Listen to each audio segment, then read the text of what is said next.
Então, bom dia a todos. A gente quer aqui agradecer, em nome do projeto, né, a oportunidade de vocês estarem aqui falando conosco, a Jéssica, o Ricardo, né, e outros convidados que estarão aqui, e que cada um possa se apresentar rapidinho, né, só para conhecer. Temos alguns membros aqui do projeto, não está toda a equipe, mas alguns estão aqui. Eu acho que a gente pode se apresentar rapidinho, né? Meu nome é Eliana, eu estou como coordenadora técnica do projeto, do Plano Estadual de Resíduos Sólidos, né? E é um prazer estar contando com vocês. Primeiro, admirando o trabalho que vocês têm feito aí pelo país, né? E essa disponibilidade de estar conosco e ver como a gente pode estruturar esse trabalho aqui também no estado de Mato Grosso, né? Muito obrigada. Paulo, vai falando aí.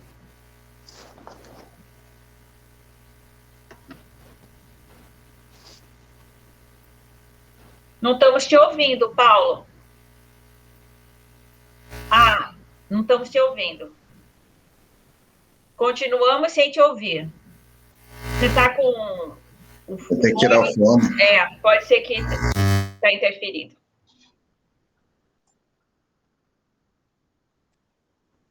Agora, libera o áudio.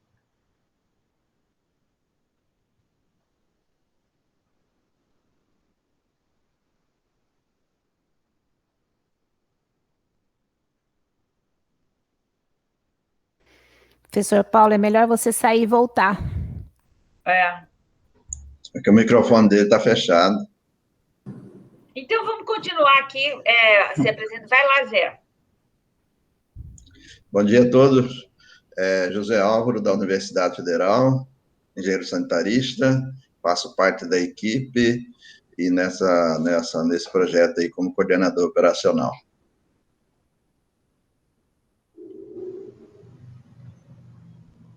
Ciliane, bom dia a todos. Meu nome é Ciliane Carla, eu estou consultora externa do PERS, eu moro em Londrina, Paraná, eu sou advogada e tenho uma longa vivência na área de associativismo e cooperativismo de catadores aqui no estado do Paraná, e por essa razão eu estou atuando junto ao PERS Mato Grosso.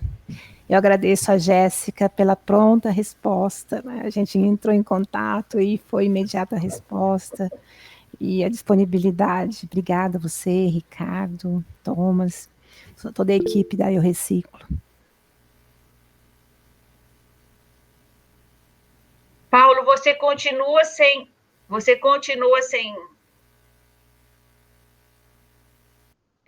eu acho que é lá no Bluetooth, alguma coisa... Para você tirar o fone, ou lá não está ligado. A gente não te ouve. Continua aí, Luciana, Josita, que queira se apresentar, do projeto, não sei quem mais está aqui. Aí a gente já passa para... Deixa eu olhar aqui.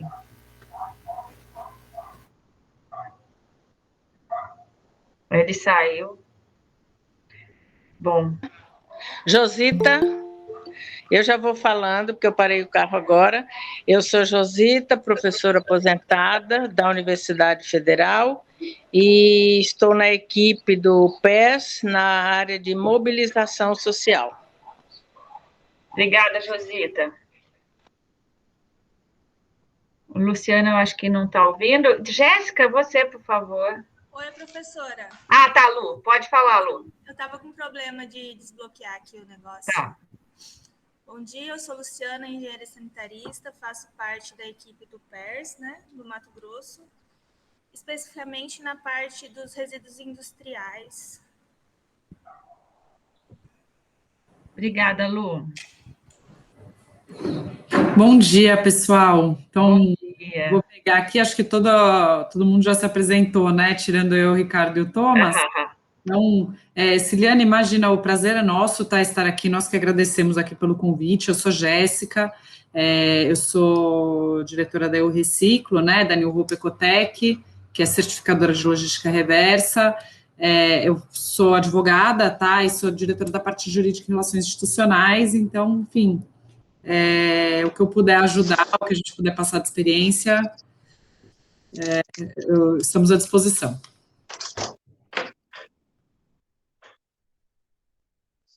Bom, acho que vou eu agora? Vai você. Então, tá bom.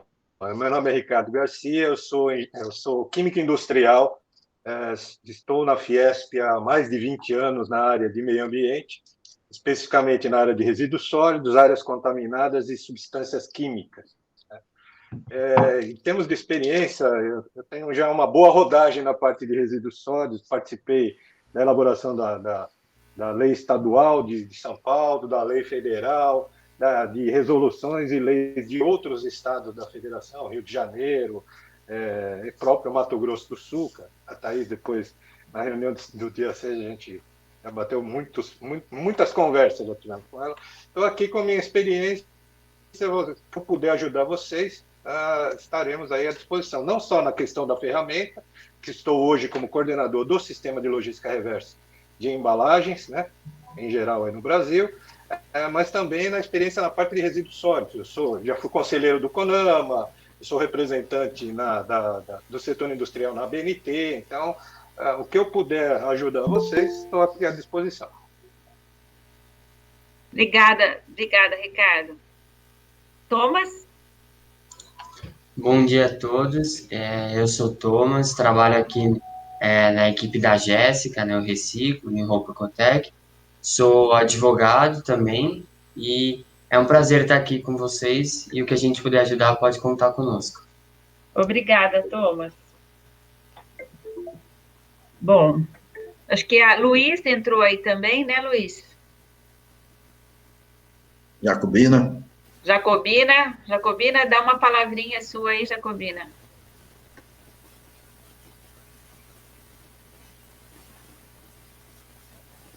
Luiz, você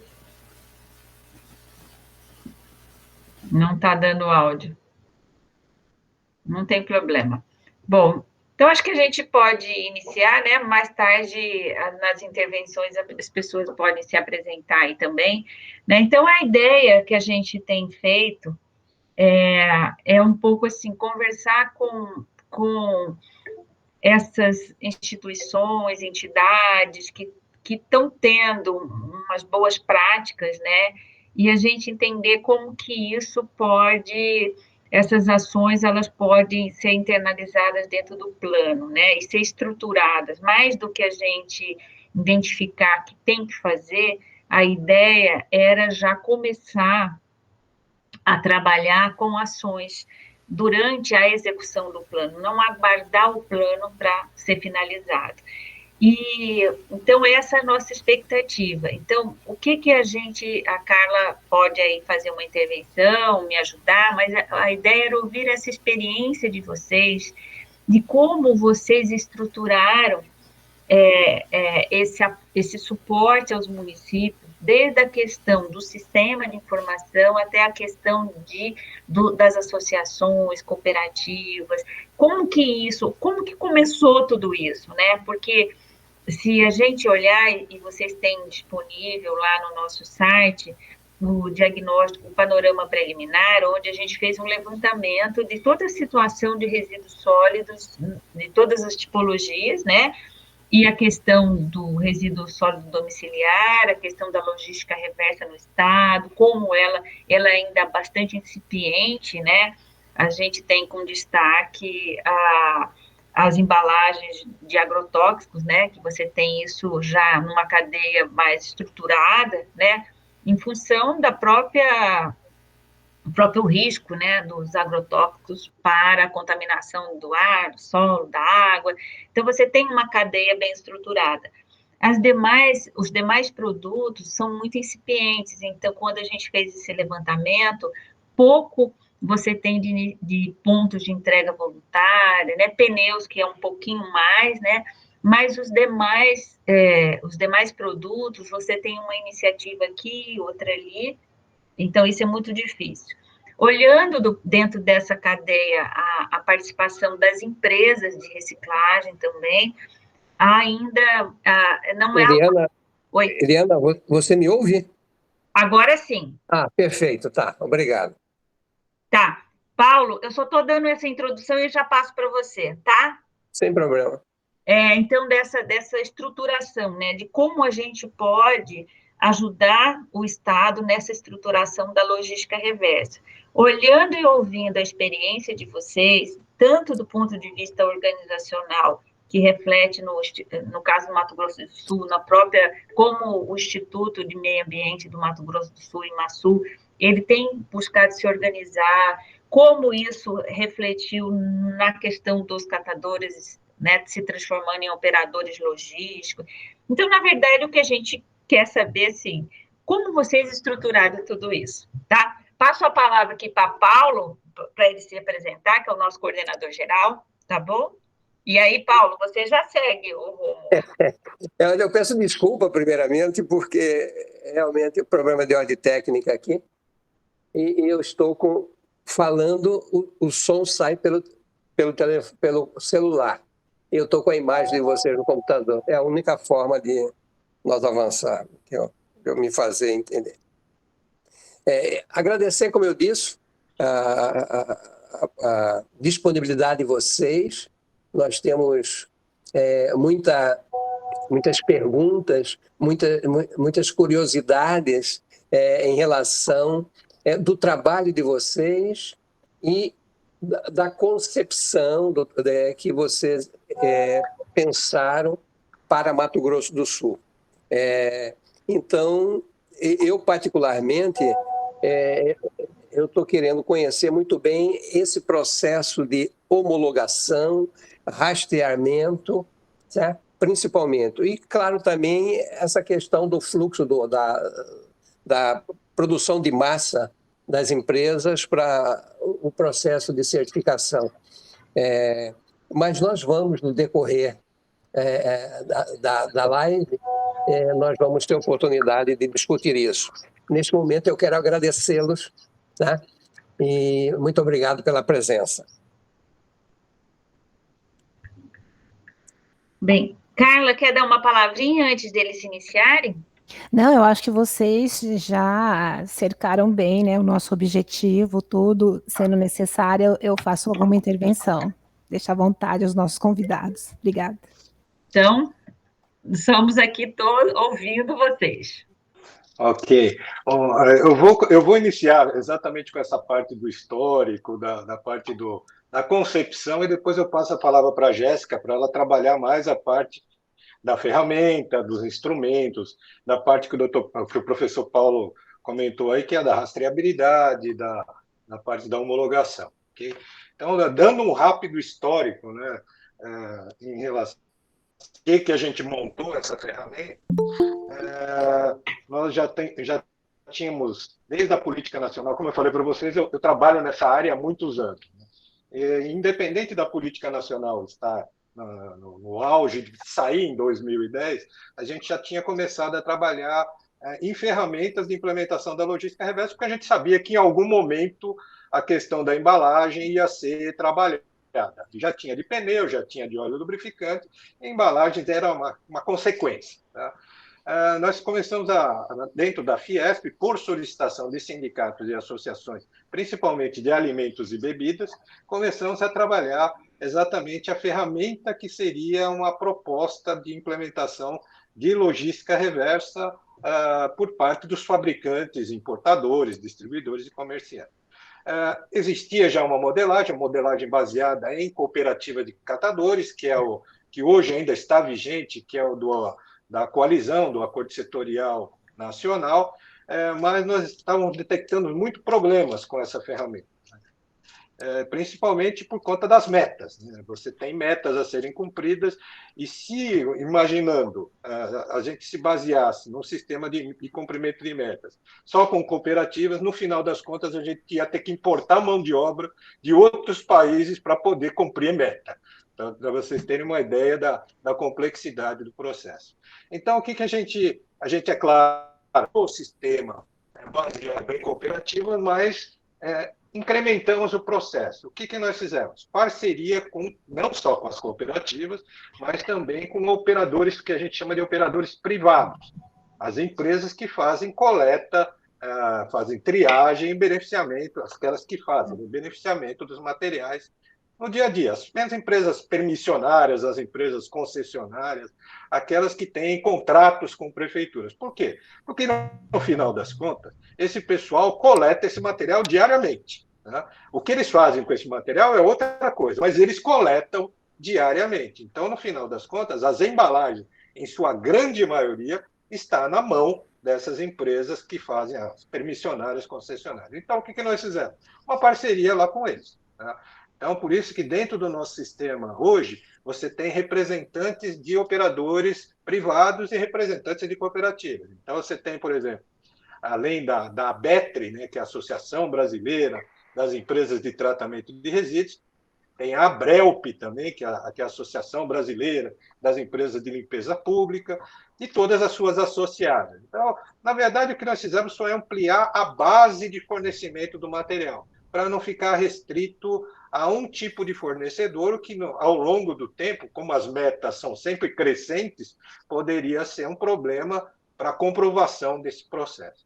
Então, em 2018, é claro, montamos a ferramenta, trabalhamos, é uma modelagem que é muito baseada em crédito de carbono, tá? O conceito vem muito do crédito de carbono, e o que nós fizemos foi exatamente aproveitar a ideia e melhorar os problemas, tá? Porque crédito de carbono tem muitos problemas e a gente, com a experiência obtida nessa comercialização dos créditos de carbono, nós começamos a melhorar as ideias, a tentar sanar os problemas e trazer para o que a gente chama aí dos certificados de reciclagem. Tá? Então, esse é um histórico bem rápido do que aconteceu, por que nós montamos, e por que nós montamos para primeiro ponto, dar segurança jurídica para as empresas. Eu sou Fiesp, eu sou representante das indústrias, então a primeira coisa era dar segurança jurídica para essas empresas. E por que essa segurança jurídica? Porque muitos dos modelos que estão aí hoje operando no Brasil, elas não têm exatamente o que o doutor Paulo comentou, a comprovação da rastreabilidade. Então, tem documentos duplicados, triplicados, documentos falsificados, documentos inválidos para a comprovação da logística reversa. E isso é um complicador gigantesco para as empresas, porque você investe, de repente você está imaginando que o seu sistema está totalmente legalizado, comprovado, e lastreado e rastreado, e lá na frente depois dá problema, como aconteceu em vários estados da federação. Existem aí ações civis públicas em relação a empresas, em relação a representantes do setor industrial, por conta exatamente dessa falta da comprovação da rastreabilidade. Então, o nosso sistema ele é muito focado nesse ponto, que a Jéssica depois vai dar uma passada boa aí na parte da rastreabilidade. Então, o primeiro ponto era dar segurança jurídica para as empresas. Segundo ponto era incrementar a questão da reciclagem. Né? Por quê? Porque o que a gente oferece em termos de remuneração? A gente dá uma segunda receita. A gente incrementa uma segunda receita para que os operadores, vamos chamar de operadores, tanto as cooperativas quanto operadores privados são operadores para nós. Então, os operadores possam reinvestir no sistema. Então, além da receita originada, da comercialização dos materiais, então, o operador coleta, tria, separa e vende esse material para um reciclador, ele tem uma receita. A gente paga uma segunda receita, que é o que a gente chama de receita acessória, para incrementar mais o processo de coleta e triagem, tá? E beneficiamento. Então, a gente está dando aí uma segunda receita para incentivar essa coleta, para que mais materiais sejam coletados, selecionados e triados, evitando assim que eles vão para aterro ou para lixão. Então, esse é o segundo ponto muito importante de objetivo do nosso processo. Tá? Oficializamos o sistema Em 2018, lá em São Paulo, por meio de um termo de compromisso, foi firmado com a CETESB e com a Secretaria de Meio Ambiente do Estado. Foram, na época, acho que foram 23 sindicatos e associações do setor industrial, mais a Abrelp, mais a Secretaria deu uns 25. Hoje nós estamos com mais de 80 entidades só no estado de São Paulo.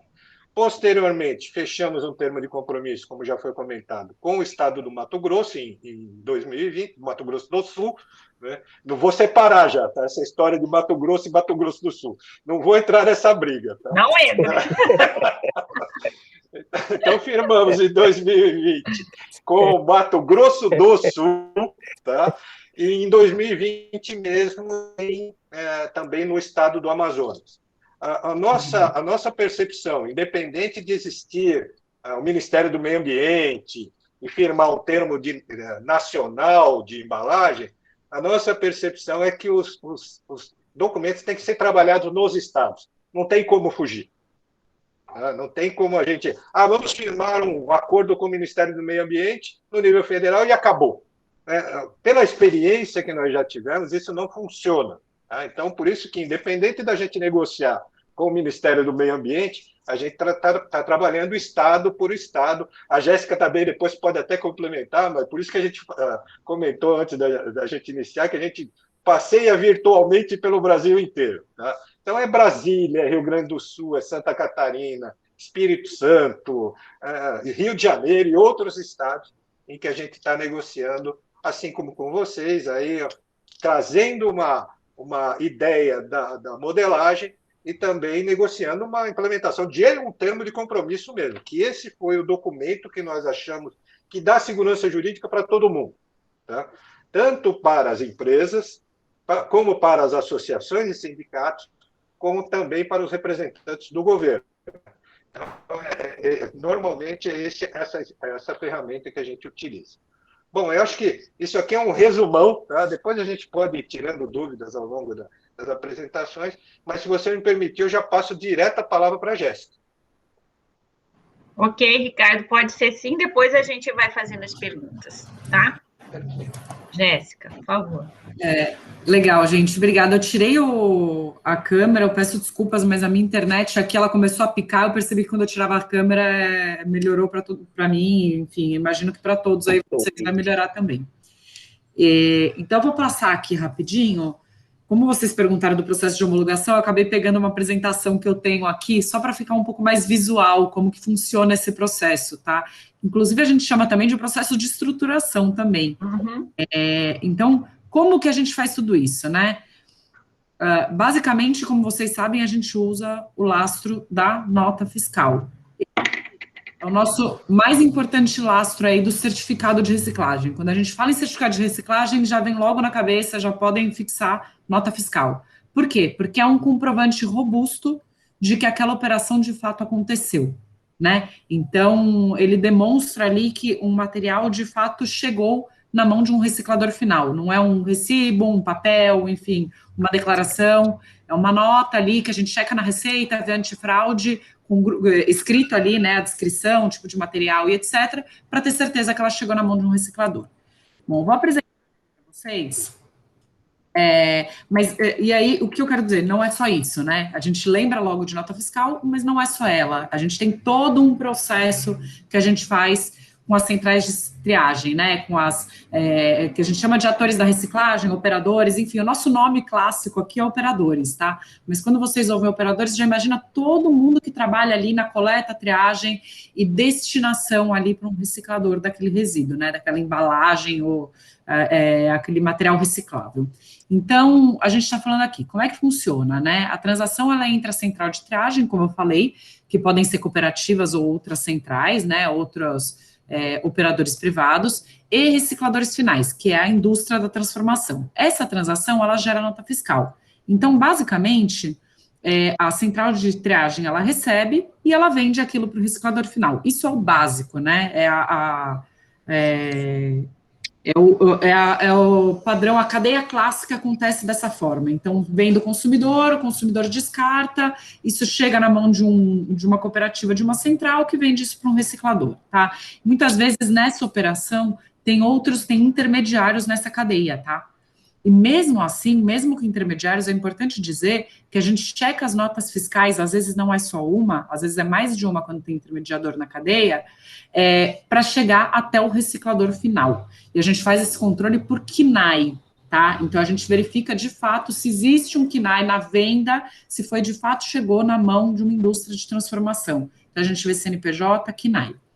Bom, a New Hope, né, eu reciclo aí como certificadora desse modelo, até que vem atuando como certificadora no modelo ali Fiesp, no modelo do Mato Grosso do Sul, que vem crescendo, expandindo. O que a gente faz? A gente coleta, valida e certifica documentos, e a gente usa para tudo isso tecnologia. Então, a gente usa o blockchain, que está todo mundo falando aí de blockchain, né, análises estatísticas e big data, né, o pessoal de tecnologia gosta bastante desses termos, mas tudo isso a gente consegue gerar os certificados com base na nota fiscal. Então, vejam só, aqui a gente tem de um lado, só tirar aqui isso aqui. Bom, vocês estão enxergando, né, minha apresentação, sim, gente? Sim, perfeito. Ah, então tá bom, obrigada. Então, a gente tem aqui, aí o reciclo, o que ela faz? Ela faz a validação e certificação ali das notas fiscais dessas centrais, né? Essas centrais passam todas as notas fiscais para a gente e a gente valida na nossa plataforma. E aí, a gente confirma que se isso chegou de fato no reciclador final e faz, como eu falei, o controle do reciclador com base na nota fiscal, né, no KNAI. E aí tem uma remuneração pelo serviço prestado. O que significa isso? Basicamente, quando essa nota fiscal ela é validada e a gente confirma que veio de fato aquele material reciclável, né, aquela embalagem chegou num reciclador final, essa central de triagem é remunerada adicionalmente ao valor de venda para o reciclador. Então, ela vai receber aqui o valor do reciclador pela venda do material e vai receber uma remuneração adicional do certificado, que é pelo serviço que ela prestou de logística reversa. Basicamente, a gente está falando assim, a indústria está colocando aquela embalagem no meio ambiente, né? Está gerando aquela embalagem ali, a indústria, o consumidor. Mas quem que está fazendo de fato a logística reversa? É uma cooperativa, né, por exemplo. Então, quem deveria estar fazendo? A indústria. Então, basicamente, a indústria remunera esse serviço que ela deveria estar fazendo, tá? Então, por isso que a gente fala que é um serviço ambiental. Então, essa central, ela não está só recebendo pela venda do material reciclável, ela vai receber pelo serviço de logística reversa, tá? É basicamente isso. Bom, todas essas análises e validações de nota, elas são feitas para garantir que não tenha duplicidade, a gente fala muito em colidência, tá? Então, é duplicidade ou colidência nessas notas fiscais, ou seja, que não vai ter uma mesma nota fiscal, né, comprovando aquela mesma massa, aquela mesma tonelada, né, a gente usa em toneladas, mas é basicamente, a mesma nota fiscal não pode comprovar uma mesma quantidade, tá, mas é basicamente isso. Então, a gente consegue trazer segurança para esses certificados gerados.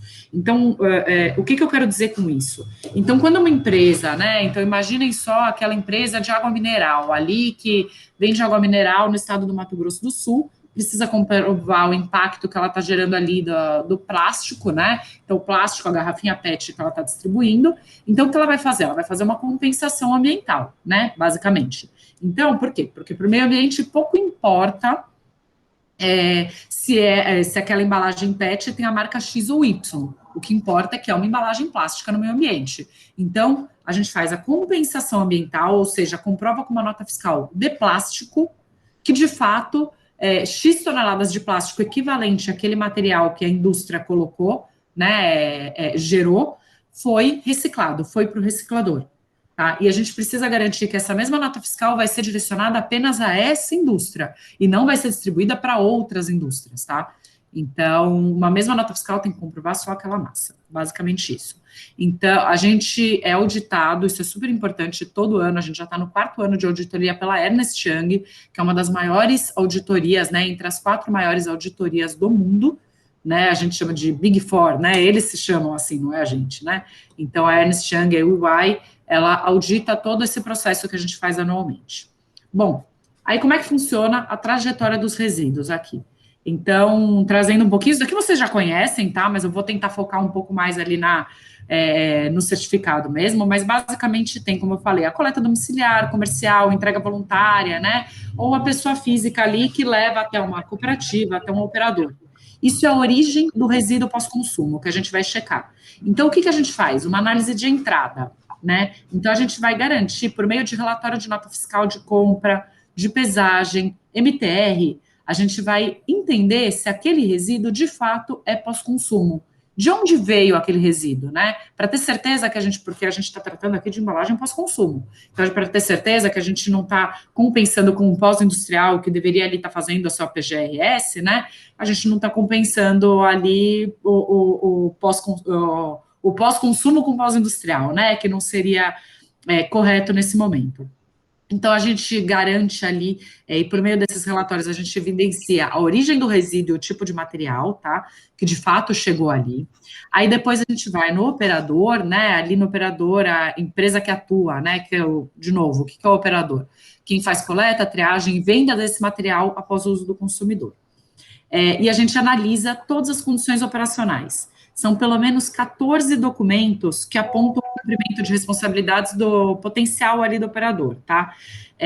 Então, a gente vê o que tem, se ele tem licença ambiental, quais são os documentos ali fiscais, trabalhistas, a gente faz uma visita técnica para ver, de fato, se o galpão tem condições ali para a operação, quantas esteiras ele tem, quantas prensas, por exemplo, quantos colaboradores tem ali, tem trabalho escravo, tem trabalho infantil, a gente faz toda essa checagem, tá? E quando não tem as condições necessárias, a gente faz, por isso que eu falo que a gente também faz a estruturação, a gente faz ali planos de ação para que aquele operador possa ser homologado, para que ele possa gerar e receber pelos certificados de reciclagem, tá? Então, com base em todas essas condições operacionais e origem, a gente gera o certificado de reciclagem, tendo certeza que ele foi, de fato, destinado, né? Então, que chegou ali num reciclador ou numa indústria da transformação.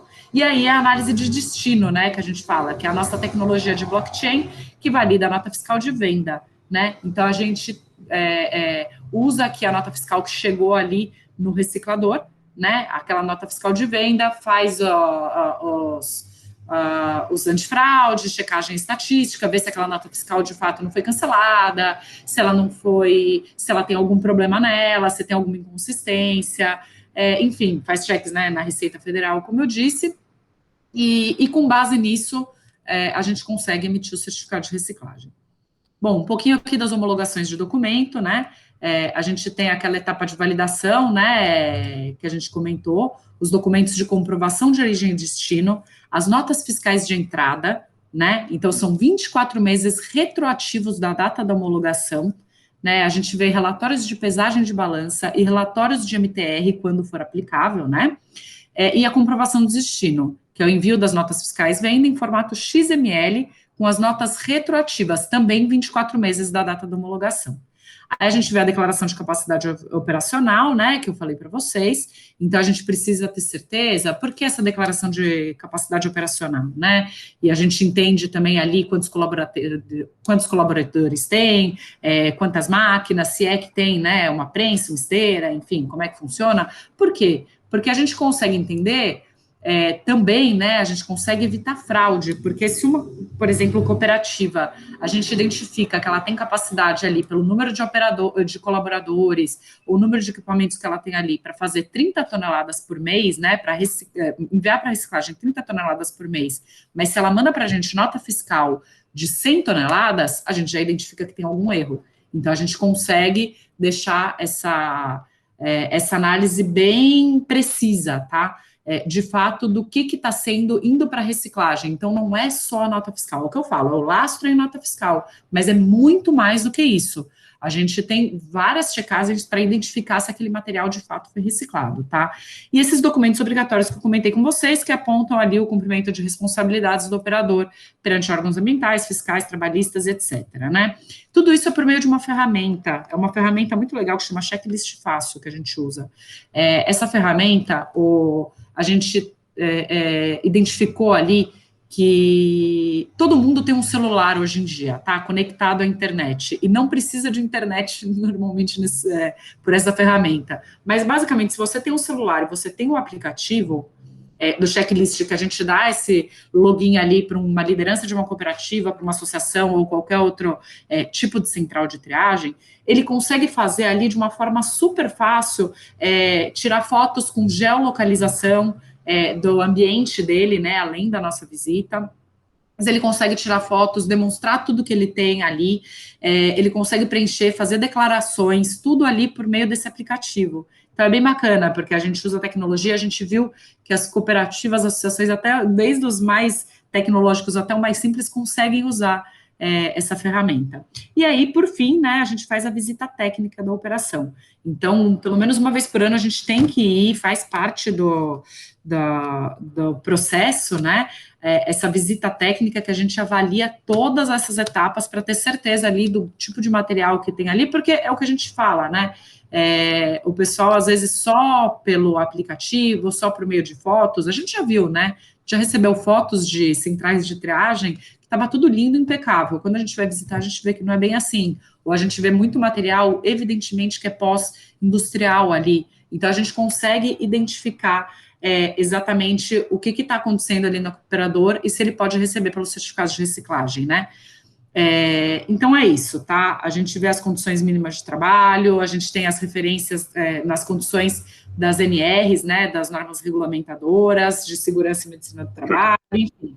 E aí, o resultado todo é informado por meio desse relatório de homologação. Aqui são alguns dos documentos que a gente pede, né? Os documentos que eu falei que tinham ali pelo menos 14, né? E ali depende se é uma cooperativa, ou depende se é um operador privado, mas basicamente precisa de CNPJ, inscrição, contrato social ou estatuto social, licenças, alvarás, né? GFIP, lista com nome de colaboradores, PPRA, PCMSO, sempre que aplicável. Então a gente faz toda essa checagem ali, tá? Aí aqui a gente tem a nossa plataforma, que eu falo, né, a nossa plataforma, toda essa documentação e essas notas fiscais passam pela nossa plataforma, e aqui é um exemplo, é uma tela da nossa plataforma, né, mostrando ali como é que a gente faz a nossa gestão. Então, a entrada de material, o tipo de entrada, então a gente consegue identificar se veio de pessoa física, se é industrial, então o que for industrial a gente descarta, né, se é um intermediário, de onde que veio aquilo, né, se é uma cooperativa, a gente tem que dar sempre prioridade para a cooperativa, ela vai receber sempre antes, tá, então a gente consegue identificar aqui todos os dados, tá vendo, ele faz a leitura ali desses relatórios, dessa análise, faz a análise de entrada, então, para vocês darem uma olhada aqui, ó, status da nota fiscal, isso daqui é tudo como é que a gente visualiza e como os dados saem, tá, para a gente poder fazer a análise. Então, análise por ano, material, tipo e origem, e aí a gente faz a automação e verificação das notas fiscais, né? Então, como eu falo, nota fiscal é um documento robusto, a gente consegue identificar quem vendeu, quando ocorreu a transação, onde, qual foi o produto, qual o material, quem comprou e quantas toneladas, tá? Então, essa automação e verificação de nota fiscal, ela é a parte mais importante da nossa plataforma, que é quando a gente vai identificar e garantir ali que, de fato, aquele material foi reciclado, né? Então, aqui, ó, vocês podem ver, tem automação e verificação ainda, né? A gente consegue checar ali, fazer um quantificador, antifraude, olha, tem uma parte do processador, validador, quantificador e antifraude. E ali alguns exemplos de notas que não são, né, certificáveis, vamos falar assim. Então, a gente faz o cheque com a Receita Federal, validação de NCM, validação da unidade de medida, comparativo de preço para o material e operador, comparativo de massa para o material e operador. Então, a gente consegue checar se alguém, como eu falei para vocês, quando uma cooperativa, a gente sabe que tem declaração, capacidade operacional, né, por exemplo, de 30 toneladas e me manda nota fiscal de 100, a gente vai fazer todo o balanço de massa, entender o que está acontecendo, se os preços estão muito fora, para poder evitar fraudes, tá? Então, em todo o processo. Então, um conjunto de verificações aqui que a gente faz para poder garantir, de fato, que aquele material foi reciclado, tá? Então, aqui são algumas variáveis, né, acompanhadas aqui que a gente fala. Então, o preço dos itens vendidos na categoria de material, o preço dos itens vendidos pelo operador na categoria, preço do destinador ali pelo operador. Então, olha, tudo isso daqui são as variáveis que a gente consegue identificar por esse nosso modelo. E é isso, pessoal. Então, espero que tenha dado para entender um pouquinho aí do nosso processo. Depois a gente pode passar um pouco mais, mas esse é o nosso processo de homologação e rastreio de notas fiscais para gerar o certificado. É o que eu falo, né? A gente brinca muito, né, Ricardo, Ricardo, Thomas. Parece muito simples, né? Uma empresa vem, adquire nota fiscal e a gente vai e remunera com esse valor aquele operador, aquela central de triagem. Mas ali por trás tem toda uma plataforma com muita robustez para demonstrar que aquele material de fato chegou no reciclador final, compensou para aquela indústria, enfim, é assim que funciona aqui o processo. Obrigada, Jéssica. Eu vou fazer a inscrição aqui no chat. Então, todos aqueles que quiserem, por favor, põe aqui, que aí a gente vai organizando, tá? Quem quiser falar. Paulo já levantou a mão, depois eu também quero, vou me inscrever aqui, tá? Paulo, Eliana. Quem quiser vai falando que a gente vai chamando. Vai lá, Paulo. Tá. Então, vamos lá. Eu tenho muitas dúvidas em detalhe. Eu vou começar com o Ricardo. Ricardo, você comentou aí com vocês Eliana, me inscreve aí. Tipo de operadores. E aí você falou em parceria com concessionárias, certo? Além das associações e operadores privados. Deu a entender a mim que existem essas concessionárias que trabalham também com os recicláveis. Aqui, por exemplo, no nosso estado, esse pessoal trabalha só com transporte e confinamento. Está entendendo? Então, eu quero saber, a Brelp, por exemplo, eu nunca vi falar que a Brelp trabalha com valorização de resíduos. Está entendendo? Essa é uma questão, mas eu tenho outras. Vamos uma por uma ou você quer fazer pode ser. Então vai uma por uma, tudo bem. Então tá bom. Bom, exatamente. O pessoal da Brelp, da Betri, o senhor falou perfeito. Era essa a filosofia deles há algum tempo atrás. Tá? O que eles querem se transformar agora? Não só numa empresa ou de representante de empresas de coleta e de transporte e destinação final, mas também como uma empresa de recuperação de materiais. Recuperação, seja ele por meio mecânico ou seja por meio energético. Tá? Então, essa é uma mudança de filosofia desses representantes. Tá? Aqui no estado de São Paulo, não só por conta, claro, da receita que nós fornecemos para as empresas privadas, aí no caso, eles estão. O objetivo é que eles tragam mais máquinas para fazer a triagem. Tá? Pra você ter uma ideia, é que as proporções são um pouco diferentes, né? Mas aqui no estado de São Paulo, as quantidades são gigantescas de materiais coletados. E com pouco local de destinação próximo. Né? O que acontece? Quando eu coleto muito e tenho lugares muito longe para descartar, o custo do frete, o custo do transporte fica gigantesco. Então, até eles já entenderam que, em vez de mandar para aterro, com transporte e tudo mais, é interessante para eles retornarem esses materiais para o ciclo produtivo por meio, por exemplo, da triagem e venda de reciclável. Então, eles estão efetivamente vendendo materiais e sendo remunerados duplamente, né, por isso, além da venda dos materiais, as que participam do nosso sistema sendo remunerados também, e bem genericamente, pela nota fiscal da VEI. Tá? Ok. Então, se não tem aí no estado de vocês, eu acho que é um bom incentivo para essas empresas começarem a fazer. Exato. A outra questão, eu tenho muitas questões, eu vou fazer duas, depois passo e entro numa repescagem, mas ainda com você. a questão do termo de compromisso. É o documento legal que vocês fizeram, por exemplo, em Mato Grosso do Sul. Eu queria saber como é que vocês implementaram isso, como é que vocês fizeram a chamada, quais foram os interesses, as empresas envolvidas, a quantidade de empresas, certo? Como é que vocês startaram esse processo? Perfeito. Bom, cada estado tem uma peculiaridade. Aqui no estado de São Paulo veio por meio de resolução emitida pela Secretaria de Meio Ambiente. Então, a Secretaria de Meio Ambiente, junto com a CETESB, elaboraram uma resolução baseada que está no nível federal e obrigando aí os fabricantes e importadores, distribuidores e comerciantes à implementação da logística reversa no estado. E ainda tem uma peculiaridade a mais no estado de São Paulo, porque eles ligaram a licença ambiental, como condicionante para a licença ambiental. Então, a empresa só licencia, ou só renova a sua licença se tiver em algum sistema de logística reversa. Isso para todos, tá? Não é só para embalagem, não. É para pneu, para óleo lubrificante, etc. Tá? No Mato Grosso do Sul, nós começamos basicamente do zero.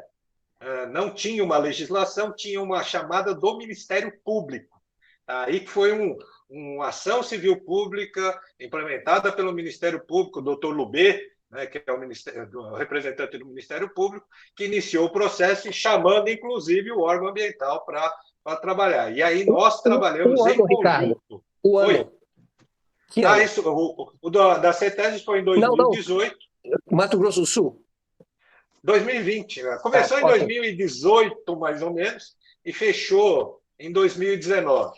Tá? E aí nós trabalhamos muito em parceria com o órgão ambiental e com os dois órgãos ambientais, tanto pela Secretaria quanto o órgão ambiental fiscalizador, na construção, inclusive, das políticas públicas de exigência. Então, tem um decreto estadual no Mato Grosso do Sul, uma resolução no Mato Grosso do Sul, e aí fechou um termo de compromisso.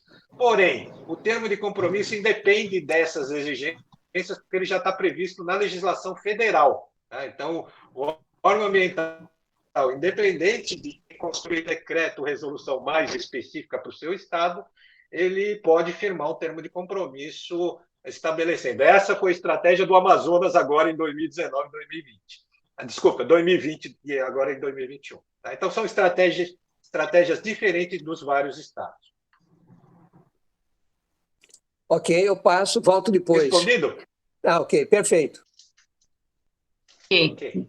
Então, Jéssica, quando você fala das centrais, né, você já pressupõe, essa é a nossa dúvida. Nós temos aqui no Estado, do que o projeto conseguiu levantar a partir de uma lista encaminhada pela Secretaria de Meio Ambiente, as associações e cooperativas atuando, né? A gente sabe que essa listagem não traduz a realidade, mas é aquela que a gente conseguiu, de alguma forma, trabalhar. Temos a atuação aqui do movimento de catadores, né? Porém, também não congrega todas as associações e cooperativas que estão atuando. Então, nós temos as cooperativas e associações que estão ligadas ao movimento, temos as independentes, as cooperativas e associações que trabalham por si, não estão ligadas ao movimento, e a gente tem os catadores informais, e um número bastante elevado, a exemplo da nossa capital, né? Que a grande parte dos catadores, eles estão atrelados, eles estão informal, e não ligada a uma cooperativa associação. Como que acontece esse chamamento? Quem é que indica? Se a gente fosse começar hoje aqui, né? Nós teríamos uma listagem para passar para vocês, mas a gente sabe que essa lista não é a realidade. Como que acontece isso? Como que aconteceu lá em Mato Grosso do Sul? Tá, legal, Eliana. Basicamente, como é que funciona? A gente faz uma busca desses operadores, né, no estado. Então, assim, vocês podem passar uma lista, e é muito comum que passem, né, às vezes a secretaria passa uma lista para a gente, olha, isso é o que eu já tenho levantado, mas não necessariamente só assim, tá? A gente geralmente tem pessoas no estado buscando esse tipo de gente, né, esse tipo de operadores. Então, um acaba indicando o outro, a gente tem muito boca a boca, né? Alguns acabam nos procurando quando sabem que a gente está trabalhando com essa certificação. Muitos procuram pela gente, a gente faz viagens e fica ali no estado pesquisando. Então, no Mato Grosso do Sul foi assim, de repente foi aparecendo, a gente vai conversando com um, com outro, foi aparecendo um operador, né, uma central que tinha ali vidro estocado no Mato Grosso do Sul, então no interior do estado, a gente foi correndo para lá e assim vão surgindo operadores. A gente consegue agregar todos? Eu vou te falar que não, absolutamente 100% do estado, olha, seria maravilhoso, mas não é assim que funciona, né? A gente vai agregando ali conforme as condições, né, deles. Então, alguns falam assim, olha, eu quero receber o certificado, mas eu não emito nota fiscal. Então, eu sou informal. Então, a gente vai mostrar todo o caminho das pedras para ele passar a receber pelo certificado. Olha, eu não tenho licença ambiental. Então, vamos fazer uma coisa, protocola, você precisa ligar no contador. Contador você pode assim, assim, assado. A gente pode começar, dependendo ali de qual que é o documento ali que está faltando dele, né, para receber certificado, né, receber essa remuneração, a gente pode eventualmente fazer algum investimento prévio, né, vendo ali que ele está se formalizando, se legalizando. Então, às vezes tem alguns estados mais distantes, dependendo da situação, a gente consegue abrir essas exceções, mas assim, basicamente a gente vê quem está precisando ali, quem tem as condições para ser operador e vai homologando. E isso faz muito parte também de quando vem a demanda, né? Então é o que eu falo. Então imaginem só, ali estou exagerando, extrapolando, tá? Então, imaginem hoje, vocês me passam e eu consigo homologar ali 100% dos operadores do estado do Mato Grosso. O que adianta se eu tenho 200 empresas só que fazem compensação e remunerando de fato pela logística reversa no estado? Por quê? Essas empresas, não veio demanda, né, o que eu falo, quem de fato está remunerando não vem, porque não tem legislação, né, que regulamente não tem uma fiscalização robusta no estado. Então, o que vai acontecer? Eu vou acabar repassando muito pouco para todos esses operadores. Então, isso também varia de acordo com oferta e demanda. Quanto mais empresas, mais operadores ali, a gente vai buscar, né, para poder suprir essa demanda. E não é só um trabalho nosso, né? É o que a gente fala, tem que ter todo um trabalho ali conjunto do Estado para que isso aconteça. A gente vai homologar, a gente realmente entende que se a gente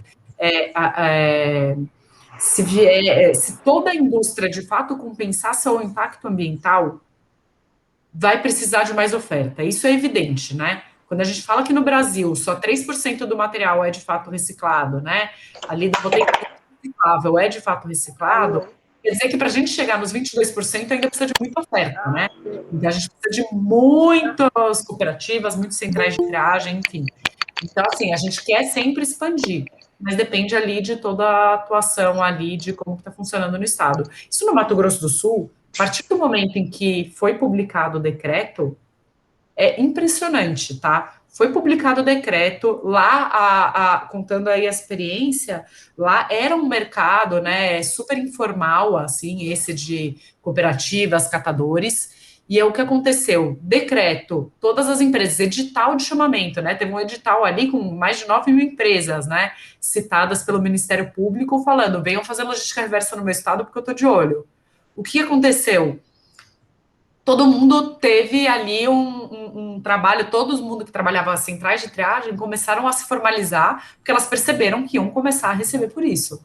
Então, elas perceberam o mercado, começaram a se formalizar. Gente que não fazia, só fazia coleta e não fazia triagem, começou a triar. Em um ano, aumentou a reciclagem 20 vezes. Quando eles viraram, o Estado fez assim, olha, eu preciso de um comprovante robusto, eu preciso de nota fiscal. Todo mundo que era informal começou a se formalizar. É impressionante como esse movimento foi rápido, tá? Então é isso, a gente está sempre buscando e depende também um pouco da demanda. Basicamente é assim que funciona. Ok, obrigada, Jéssica. Josita? Opa, bom dia, Josita. Então, sobre a fala anterior, eu acho que é de Jéssica, me chamou a atenção pela capacidade, como ela usa a expressão, robustez, né, na administração, na gestão dessa gerência toda com os catadores. Aí eu pergunto, vocês têm alguma... Para fazer isso, o poder público está junto, no caso das prefeituras, para ajudar, assessorar, e além de que, dá a impressão, vocês têm uma equipe muito sólida, né, para fazer isso, todo esse trabalho de fiscalização. Josita, a gente somos mais de 80, tá, no nosso time aqui, isso só contando o New Hope Certificadores, sem contar toda a ajuda ali que a gente tem das federações ali do Ricardo como sistema de logística reversa ali, né? Mas a gente tem uma robustez, só na nossa plataforma já passou mais de 12 mil, né, operadores ali, já identificados na nossa plataforma, notas fiscais de mais de 12 mil, tá, centrais operadores de triagem. Então, isso é robusto, sim. A gente não trabalha com prefeituras, tá? Como que funciona? A gente vai direto ali nos operadores, quem de fato está emitindo a nota fiscal de venda para o reciclador final, né? As prefeituras, em muitos casos, elas fazem ali, ajudam na coleta, mas doam esse material, né? Ali para as cooperativas, ou fica isso ali na mão da concessionária, né? Então, a gente não vai por prefeitura, mas muitas vezes aconteceu já, tá? Da prefeitura auxiliar. Então, nesse caso que eu falei até do interior do Mato Grosso do Sul, a prefeitura estava destinando vidro que estava todo estocado num galpão ali de uma central de triagem que não estava vendendo esse vidro. Enfim, e a gente contou com essa ajuda, mas enfim, não é um trabalho em conjunto com a prefeitura, tá? Obrigada. Tá. Paulo, Ciliane, Paulo, deixa o Ciliane e volta para você, Paulo. Sem problema. Obrigada, professor Paulo. Jéssica, no trabalho de vocês têm associações e cooperativas ou apenas cooperativas? E se tem os dois, e se há alguma diferença entre essas duas figuras? Tá. Ciliane, nós conseguimos trabalhar com associações e cooperativas, tá? Em geral, de catadores. O que faz a diferença, isso é como eles se organizam, né, basicamente. Então, eles se organizam na forma de cooperativa ou de associação, né, e tem uma questão ali, a diferença é basicamente como que esses valores são repassados, né, se são associados ou cooperados, enfim. Mas se tem emissão de nota e segue ali todos os requisitos ali, né, todo o nosso modelo, a gente consegue trabalhar com qualquer um deles. Você vê diferença em uma figura ou outra? No tratamento, nos resultados? Não vejo, não. Perfeito. Para a gente, não. Obrigada, Jéssica. Imagina. Paulo, você. Tá, Obrigada. Jéssica, Ciliane. nós temos aqui uma fragilidade de associações ou cooperativas. Por exemplo, elas não conseguem fazer venda direta para as recicladoras. Elas sempre aqui comercializam no próprio estado para os operadores privados. Então, a minha primeira questão é o seguinte: na experiência de vocês, quando vocês implementam esse programa de logística, a gente consegue fazer avançar essas associações cooperativas para fazer essa comercialização direta? Essa é a primeira questão. A segunda questão é a questão de custo, certo? Qual é o ganho, ordem de grandeza? O ganho dessas cooperativas se você puder detalhar melhor, com a tal da receita acessória, tá? Então, eu gostaria de saber, em função da tipologia dos resíduos. Vamos lá. Comercialização direta, tá, Paulo? Isso, de fato, é super comum, tá? Não só no Mato Grosso. As cooperativas que têm ali 30, 50 toneladas mês, né? Aí, quando a gente está falando de uma cooperativa um pouquinho mais estruturada, né? Elas, de fato, não conseguem vender direto para o reciclador. Então, não chega numa, por exemplo, Klabin da vida ou ali para a indústria da transformação. Por quê? Porque não tem volume suficiente, né? Não tem.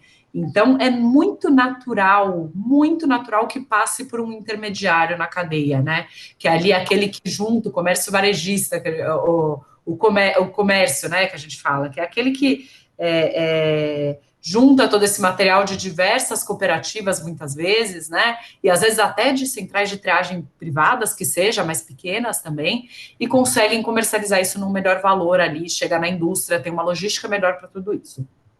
Isso é absolutamente comum. Como que a gente trabalha quando funciona assim, né? Primeiro que a gente consegue identificar, como eu falei, a gente tem hoje mais de 12 mil CNPJs, já operadores rastreados na nossa cadeia, a gente consegue ver ali a nota fiscal de venda para esse comerciante, para esse intermediário chegando no reciclador final, tá? Então, quando uma cooperativa vem para a gente e fala, poxa, mas eu não tenho nota direta para o reciclador, a gente vai identificar se aquele intermediário está no nosso sistema já. Porque se ele tiver, a gente consegue validar a partir das notas fiscais que nós temos dele, tá? E chegar no reciclador final e essa cooperativa receber mesmo assim. Então, a gente acaba criando muito o que a gente chama de hubs, né? Então, a gente identifica ali para quem que eles estão vendendo, a gente direciona ali quem são, olha, você deve vender para, melhor, aqui está uma lista. Por que você não vende, ao invés desse, vende para aquele, você pode conseguir um volume melhor e você vai receber pelos certificados, porque já está na nossa base, ou a gente vai atrás desse intermediário para validar as notas fiscais desse intermediário, para conseguir validar o certificado, né, daquele cooperativa. Lembrando, quem é que recebe no nosso modelo essa receita acessória? É sempre o primeiro da cadeia, tá? Aquele mais próximo do consumidor. Então, se ela passou por 3 intermediários antes de chegar no reciclador, a gente vai identificar isso até chegar no reciclador, né, por meio das notas fiscais, mas quem vai receber é sempre aquele primeiro elo da cadeia, tá? Sempre o primeiro, e não os 3 intermediários seguintes. Isso é importante, E outra coisa importante aqui de se falar é que, vamos supor, às vezes a gente vai falar para você que a gente tem um operador homologado aqui, que é um intermediário de uma cooperativa. Tá? Então, vamos dar um exemplo aqui, tá? O operador X recebe da cooperativa, a cooperativa X, né, vende para o intermediário Y, que chega no reciclador final. E aí eu estou falando que aquele intermediário Y está recebendo receita de certificado. Você vai falar, opa, mas como isso? Não. Ele só está recebendo receita de certificado do que ele recebe direto do consumidor, e que ele comprova isso para mim. Se veio de uma cooperativa, ele não vai receber essa receita. Se a entrada dele foi uma cooperativa, ele necessariamente não vai receber de maneira nenhuma. Por isso que a gente identifica a entrada também, lembra que eu falei para vocês? Porque se a gente identifica que veio de uma cooperativa, a cooperativa sempre tem prioridade. Então, a gente corta essa receita desse intermediário, tá? Então, a gente consegue identificar vários atores do sistema, identificar todos os elos da cadeia. E aí, a cooperativa, mas a cooperativa não é do sistema de vocês. Não tem problema, muito pelo contrário. Se ela for do nosso sistema, ela que vai receber. Se ela não for do nosso sistema, você não vai receber mesmo assim. Por quê? Porque eu não sei se aquela cooperativa, por exemplo, reporta para ANCAT, para coalizão. Então, como que eu vou garantir que essa sua massa, que veio de uma cooperativa, ela não vai ser duplicada? Né? Para eu garantir que não tem duplicidade, eu não posso usar nada que ele recebeu de uma cooperativa que pode ser de outro sistema. Porque assim eu garanto que não vai ter duplicidade. Então, a gente trabalha só nessa exclusividade e sempre, se a gente não identificou quem é o primeiro elo da cadeia, ou se esse primeiro elo está reportando para outro, a gente simplesmente corta essa massa ali do nosso operador, né? Basicamente isso. Então, além desse ponto, você falou sobre custo, Paulo, eu respondi essa pergunta antes de entrar no custo? Não, certo. Eu só queria um detalhezinho. Por exemplo, aqui em Cuiabá, nós temos associações que algumas tipologias de resíduos ela comercializa com outra associação, né? Então, eu entendo você que é uma garimpagem para a gente descobrir essas particularidades, às vezes, que acontecem na região, né? E gostaria que você comentasse sobre isso. Mas a outra questão do custo, eu quero saber a receita acessória, do ponto de vista de quantitativo, de ordem de grandeza para a associação, né? Por exemplo, uma associação que comercializa 80 toneladas mês Tá, então vamos lá. A receita acessória, ela gira em torno de R$100, tá? 100 a 150, depender do tipo de material, né? Se a gente está falando, por exemplo, em alumínio, normalmente o valor do certificado ele vai ser mais baixo, ela vai receber menos incentivo, menos receita acessória na tonelada do alumínio do que na tonelada do plástico ou do vidro, né? Por quê? Porque são cadeias que funcionam e acaba que o certificado vale menos. Sou eu que estou falando isso? Não sou eu que estou falando isso. Eles têm relação de oferta e demanda. Sim. Muita oferta de alumínio, né? Então, assim, acaba que o certificado, naturalmente, eles cobram menos ali, uma receita acessória, esse valor do serviço ambiental, né? Eles acabam cobrando menos do que no vidro. O vidro é mais raro, né? Então, ele vai falar assim, não, calma aí. Para eu começar a vender vidro, para eu valer a pena aqui, eu mandar vidro para reciclagem, o meu certificado ali, eu vou vender a tonelada, esse comprovante aí da reciclagem, né? Eu vou vender a 120, R$130. Essa vai ser mais ou menos a receita acessória dele, tá? Que essa cooperativa, essa central vai receber. Agora, para o alumínio, por exemplo, em São Paulo, vou trazer um exemplo de São Paulo, tá? Que funciona e é bem claro, assim. Em São Paulo, o alumínio, a tonelada do certificado de alumínio gira em torno de R$40, tá? Então, varia em função da região, né? Oi? Sudeste, por exemplo, que tem já indústria de processamento, distâncias pequenas. Ok, entendi. Isso, varia por região. Então, em São Paulo, custa 40, mais ou menos, a tonelada do alumínio, e o plástico chega a 150, tá? A tonelada. Por tonelada, né? Não é a tonelada, lembra? Não é o valor de venda, é a receita acessória, é o certificado. Então, isso varia conforme o estado. Tem estados que têm uma dificuldade maior com vidro, estados mais distantes da indústria, que precisam de um incentivo maior. Então, naturalmente, esse certificado vai ficar num valor mais alto. Por isso que eu falo que gira em torno de R$100 a R$150. E aí é uma negociação que a gente faz a cada operador ali, de acordo com a oferta que ele tem, né? A cada associação, cada cooperativa, enfim. Bom, aí eu não entendi. Por favor, tá. Jéssica. Um exemplo, a minha associação aqui certificou com você 100 toneladas este mês de vidro, certo? Quanto que ela vai receber de receita acessória? Normal, o que eu falei, mais ou menos R$100 a tonelada. Então seria 100 vezes 100? Exatamente. Ok, obrigado. Jéssica, eu me inscrevi aqui de novo. Os outros que quiserem entrar, duas coisas que você falou de exclusividade.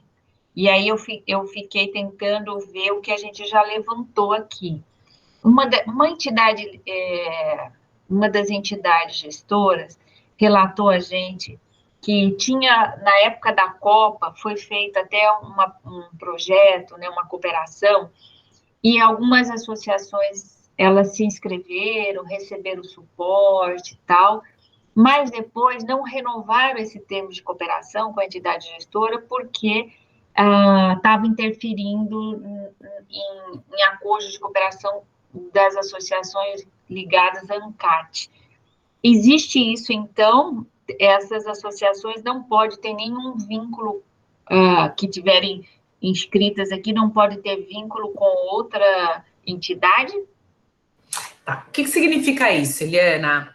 Basicamente, se uma cooperativa, por exemplo, do Mato Grosso, reporta ali, fala que está reciclando, né, para a ANCAT, né? A ANCAT, ela está vinculada à Coalizão Embalagens, né, que é um sistema de logística reversa também, né, com outra modelagem, mas é um sistema. E se eles estão reportando ali números para a ANCAT, eu não posso reportar esses mesmos números aqui no nosso sistema. Por quê? Porque senão eu não vou estar incentivando e fomentando o mercado, né? Uma mesma massa de embalagens, 30 toneladas, está compensando aí, falando que está compensando ali 2 vezes, né? Então, assim, eu nunca vou fomentar o mercado. Tá. Mesmo que ele estivesse processando outras quantitativos. Mas, então, existe isso, né? Se essas associações já estão ligadas num programa junto, a ANCAT, então não entra aqui. E aí, a outra pergunta, se vocês tiveram esse problema lá em Mato Grosso do Sul. Eu não diria que é um problema, tá? Isso, inclusive, foi muito bom, porque incentivou muito o mercado lá no Mato Grosso do Sul e os operadores passaram a receber muito mais, enfim, justamente por conta dessa competitividade. Então, foi bem bacana, né? Tá. Pensando ali pelo lado dos... O mercado ficou aquecido. Super aquecido, exatamente. Porque, assim, tinha ali um falando, olha, eu pago tanto, outro falando, não, eu pago tanto.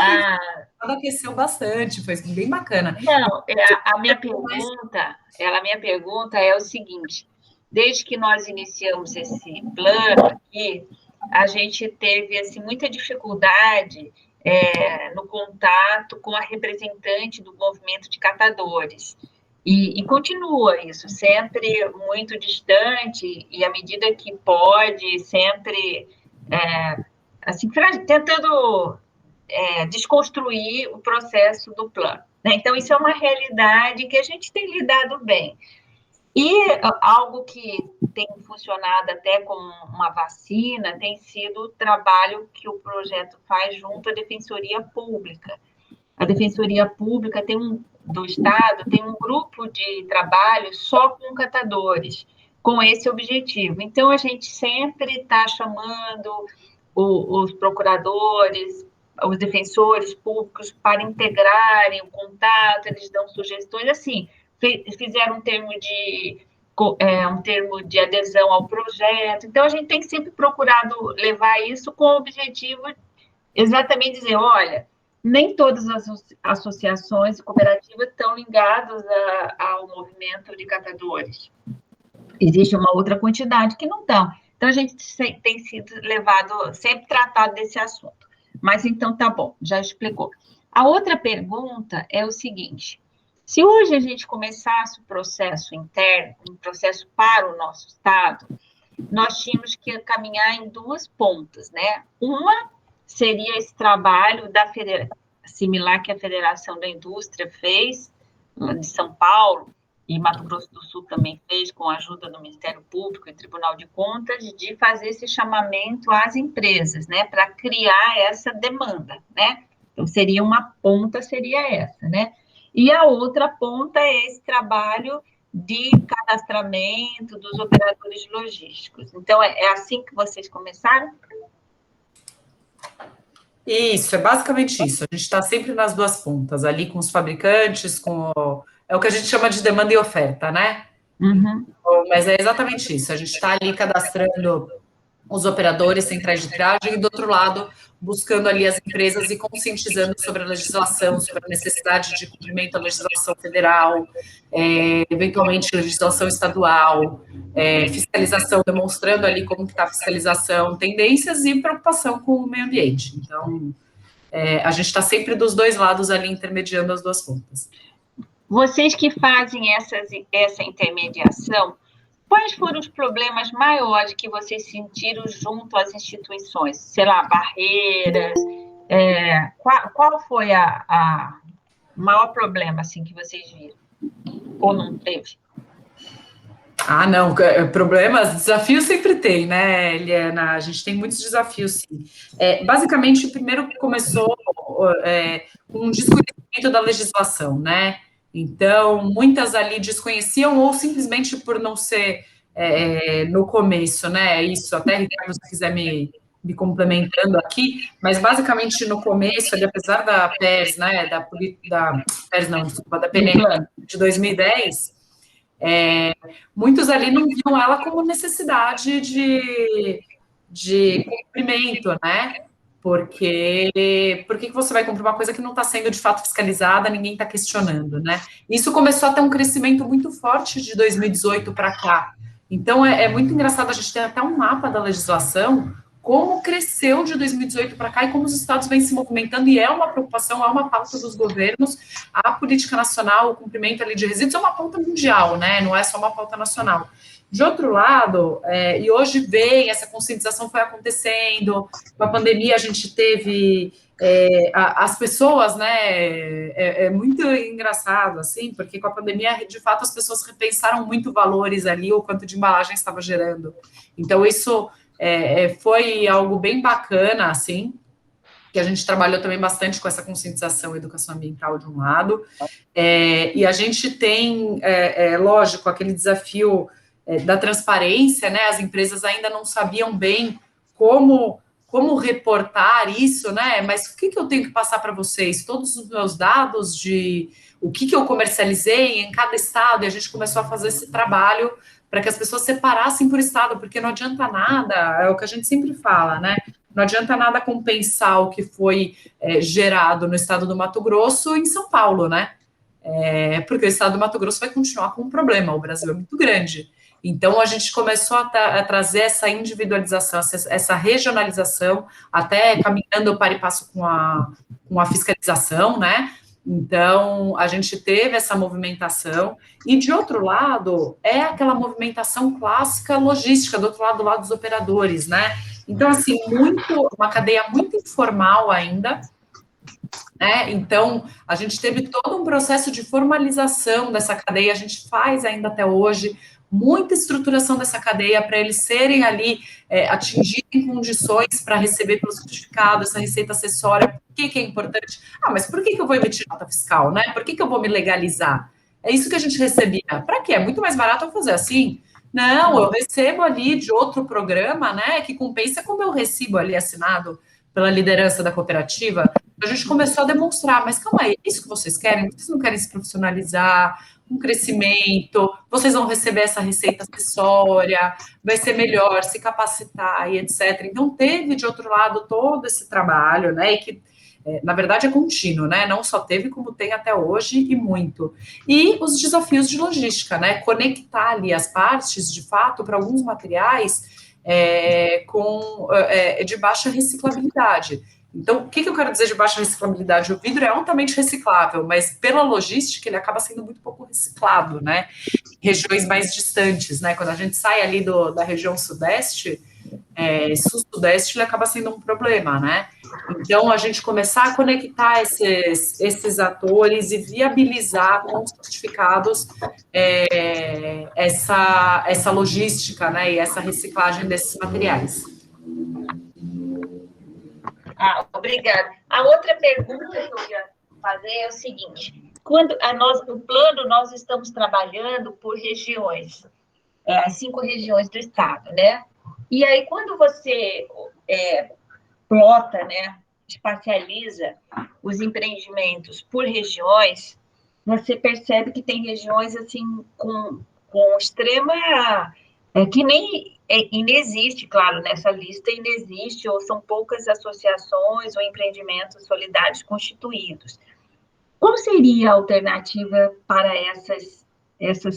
essa situação?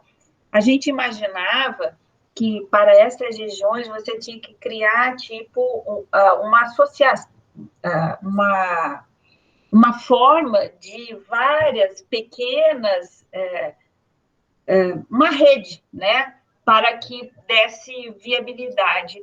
Tem isso também aí na sua estrutura? Tem, existe muito esse trabalho de rede, ele vem acontecendo em vários estados, tá? O Espírito Santo mesmo, o próprio Distrito Federal, que a gente conversa bastante, está em negociações avançadas, eles vêm trabalhando nesse modelagem por rede, né, de associações e cooperativas de triagem. Hoje a gente não trabalha regionalizado, tá?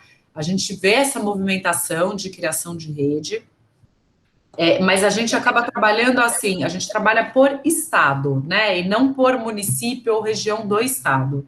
E, naturalmente, o que a gente percebeu?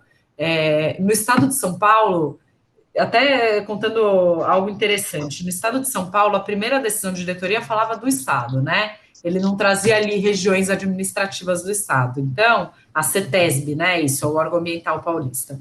Então, ele falava que a gente tinha que cumprir. A gente estava cumprindo no estado. Quando ele veio com uma atualização da decisão de diretoria, a CETESB, falando que a gente deveria atender as 8 regiões administrativas do estado, na hora, eu confesso que quando eu li, eu falei, ixi, a gente trabalha no estado, eu não sei se eu atendo as 8. Rapidamente, a gente verificou que quando a gente começa a trabalhar a logística reversa, como eu contei, o fenômeno do Mato Grosso do Sul mesmo, né? Em São Paulo, naturalmente, a gente já atendia as 8.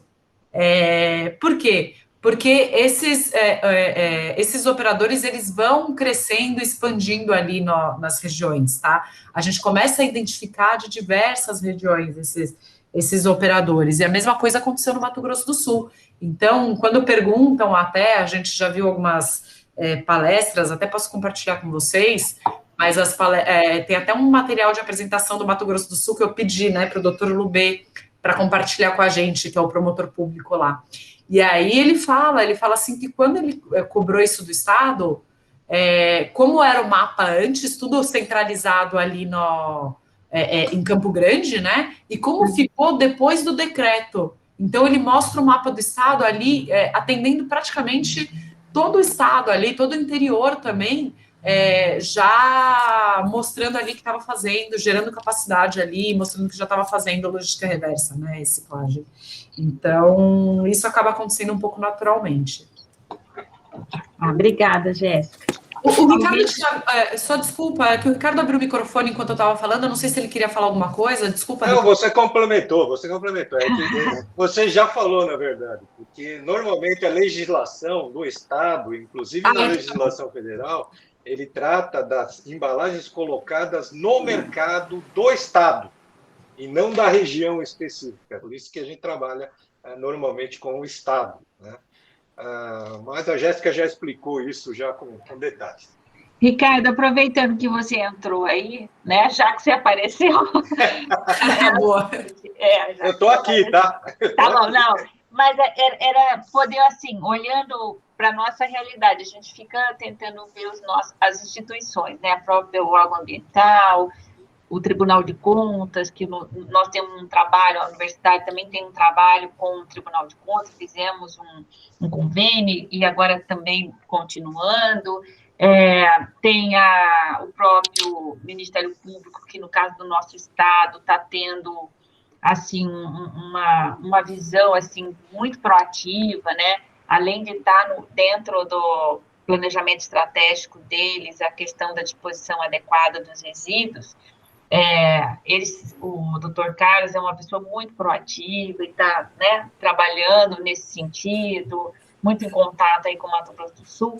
E a Federação da Indústria, aqui no nosso caso, do Estado, a gente pode falar um pouquinho da nossa experiência, que foi, no primeiro momento da constituição do plano, a gente teve na Federação, né, e falando da importância da Federação estar junto conosco nesse processo de elaboração.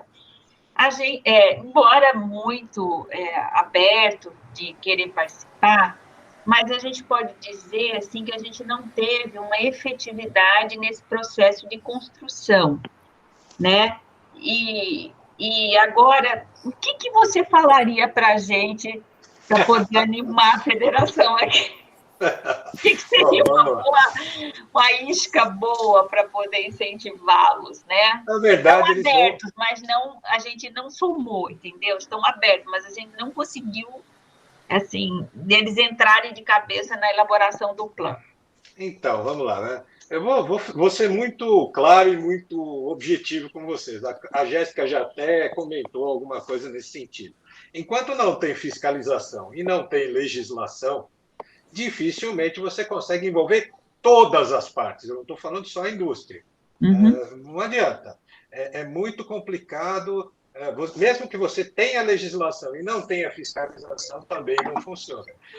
A Jéssica já comentou a questão da oferta e da demanda. A demanda é exatamente das empresas que precisam e necessitam cumprir com a legislação da logística reversa. Se não tem ninguém cobrando, vamos passar isso como pessoa física. Tá? Uhum. Se ninguém cobrasse o imposto de renda, alguém faria? Só aqueles que têm restituição. Só aqueles. O resto não. Então, sendo muito claro e objetivo, é isso. Tá? Agora, o envolvimento das federações acontece desde que você traga exatamente esses outros atores para dentro do processo. Ricardo. Então, nós construímos... Eu quero só fazer uma parte. Então, o decreto 15.340 de Mato Grosso do Sul foi de capital importância para o engajamento de todos? Sim, assim como a resolução SMA 45 no estado de São Paulo. A mesma coisa. Mesma coisa. É fundamental. Agora, se você trouxesse, pessoal, para discutir Ministério Público, Tribunal de Contas, é o que nós fizemos lá no Mato Grosso do Sul. Tá? Todo mundo estava lá, estava a federação, depois a federação entrou. Primeiro fomos nós, Fiesp, depois a federação no Mato Grosso do Sul entrou para a gente conversar com o doutor Lubê, com o Fernando lá do Tribunal de Contas, com a Thaís do Imaçu, que vocês já vão convidar, né?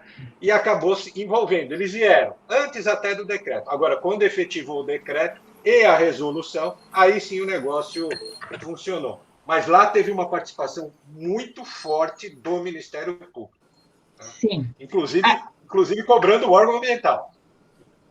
Sim. A gente assistiu numa live de vocês, que vocês também participaram, e eu me lembro bem dessa fala do Ministério Público, dizendo quando eles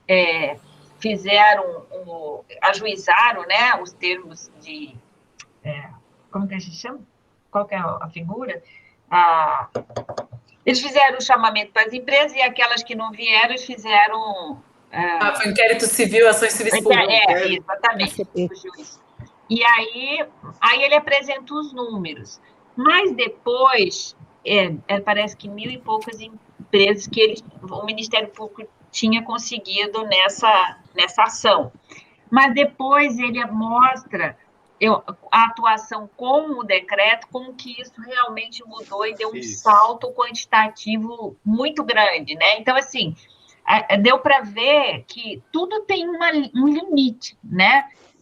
De ação, a própria instituição. E o que eu vejo, quando assisto o que vocês estão fazendo no Mato Grosso do Sul, é que quando juntaram todos os órgãos, isso realmente assumiu uma outra proporção muito maior, né, do que a atuação individualizada de cada instituição, né? Então, isso dá para ficar bem claro. Exatamente. A outra pergunta, eu também não sei se você vai poder, mas a Jéssica, talvez você possa. A gente tem uma realidade aqui no Estado, inclusive com esse trabalho que a universidade fez junto ao Tribunal de Contas, de voltar nos municípios. Nós realizamos 111 planos municipais de saneamento. Entregamos no ano de 2017. E aí o Tribunal de Contas quis que a gente voltasse, escolheu 15 municípios, para saber como os gestores estavam implementando as ações previstas no plano. Então, a gente fez um checklist do que estava previsto no plano de cada município e voltamos nesses 15 para ver qual era a capacidade de resposta em termos de execução. Em geral, foi uma resposta muito negativa, né? Por quê? E mesmo o próprio Tribunal de Contas, que tem cobra dos municípios, mesmo com o chamamento do próximo tribunal para os municípios entregarem os documentos de que eles fizeram tais ações, foi muito baixa essa resposta. E a gente viu que há um limite dessa cobrança, né, e resposta dos municípios.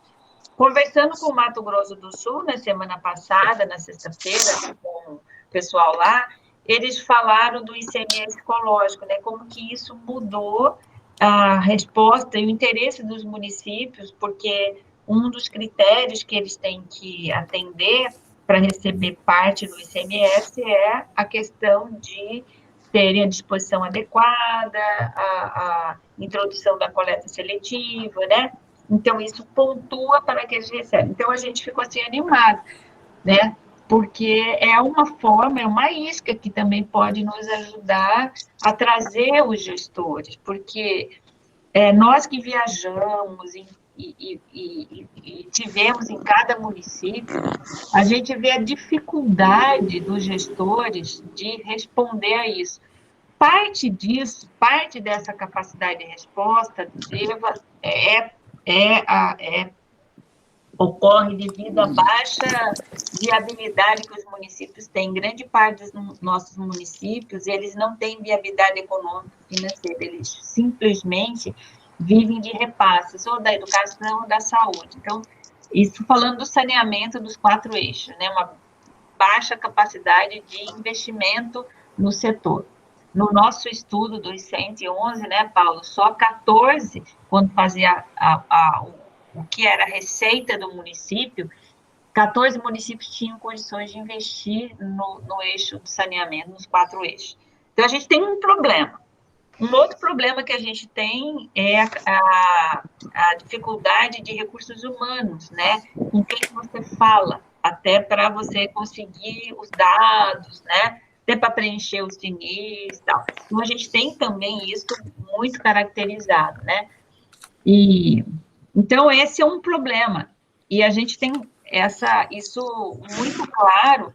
Nós enviamos a equipe social aqui, a professora Jacobina, a Josita, a Analice, a Solange, nós enviamos aos municípios, toda a nossa equipe técnica, todos os formulários perguntando sobre a situação do município, da questão de coleta seletiva, né? Como que é feito, produção. E a resposta foi, assim, inexpressível. Fizemos ofícios 4 vezes, e ligando, todas as formas que vocês possam imaginar de chamamento, a gente fez. As webinars, o convite, telefonema, cada um que lembrava, a própria SEMA, né? Quem cada um de nós conhecíamos no município, a gente usava desses artifícios para tentar atrair, e a resposta ainda assim é muito baixa. O projeto usou um instrumento aí que é o termo de adesão, né? Nós só temos 28 respostas em termos de adesão dos municípios. Você vê que é muito baixo, nós temos 141 municípios, 28 respondem que querem aderir à elaboração do projeto. Então, essa é uma realidade que a gente presenciou, né? Está vivendo. É uma realidade no Brasil inteiro. Eu vou falar para vocês que, olha, parabéns por vocês terem feito isso da checagem dos planos, tá? Porque essa, na verdade, é uma falha da própria Política Nacional de Resíduos. Uma falha que é até justificável. Eu vou entrar um pouco na seara da Jéssica, mas a nossa legislação ambiental é concorrente, né? Então, o município ele tem a sua autonomia. Então, não temos como ferir a autonomia, que vai ferir um item da Constituição. O que foi previsto na lei? Que os municípios têm que fazer o plano o plano municipal, o plano regional, o plano que seja de saneamento, de resíduos ou de saneamento. Porém, você não pode obrigá-los a fazer. A única forma foi exatamente a cenourinha que você está colocando. Olha, se você não preencher o plano, você não vai ter recursos do nível federal. Se você não fizer isso, mas aí ótimo, eu preencho o plano, e não é só de vocês, não. Aqui no estado de São Paulo, são milhares no Brasil inteiro, são milhares de planos que não foram construídos ainda. Não foram construídos ainda, né? Mesmo com a cenourinha. E mesmo no estado de São Paulo, você tem muitos planos recorte e cole. Uhum. Né? Alguns deles, inclusive, chegaram a cara de pau de não tirar o nome do município. Né? Então, o município sei lá, vou dar um exemplo, de São Caetano apresentou o plano municipal de Guarulhos, sem tirar o nome do município. Por quê? Porque, no final das contas, você só elaborava o plano para obter a verba no nível federal. Ponto, é isso. Fiscalização, zero, porque ninguém vai fiscalizar. Então, por isso que eu estou dando os parabéns para vocês. Vocês primeiro foram ver exatamente se tinham sido implementado ou não. A resposta é exatamente essa. Tá? Os planos, infelizmente, eles são só papéis, tá? Que ficam armazenados dentro de gavetas e, no máximo, para obter verba. O ICMS ecológico, assim como aqui no estado de São Paulo existe um programa Município Verde e Azul, tá? São programas exatamente ligados aos financiamentos estaduais. Tá? Então, se você atinge uma determinada pontuação, você consegue obter aquela verba. É uma forma de incentivar. Tá? Não tem muito por onde a gente sair, porque é exatamente o que você falou. Fiscalização quase inexistente na aplicação do que foi escrito no plano. Então, ficou isso para o Estado também, viu? Não é só para o município, não. Para os estados também é a mesma coisa. Tá? E tanto no nível federal, nós não temos um plano nacional até hoje construído. Né? Começou, parou, começou de novo, parou de novo. Então, planos, apesar da política nacional trazer essa questão do plano muito forte, e é claro, tem que trazer mesmo, né? É uma questão mais burocrática e de obtenção, para obtenção de verba, não para efetivação de ações. De novo, eu estou sendo muito transparente, porque eu já passei por todos esses processos de discussão que você está passando agora. Tá? Obrigada, Ricardo, obrigada. Alguém mais tem alguma pergunta? Eu estou inscrito aí. Paulo, vai lá. Tá. Ricardo, aproveitando você, a realidade nossa, aqui em Mato Grosso, é pífia, realmente, como já foi comentado aqui, a questão da coleta seletiva, isto é, domiciliar. Quer dizer, aqui em Cuiabá, por exemplo, nós temos uma legislação municipal que obriga os grandes geradores a fazer a segregação. Isso termina vindo para as cooperativas. O que a gente observa?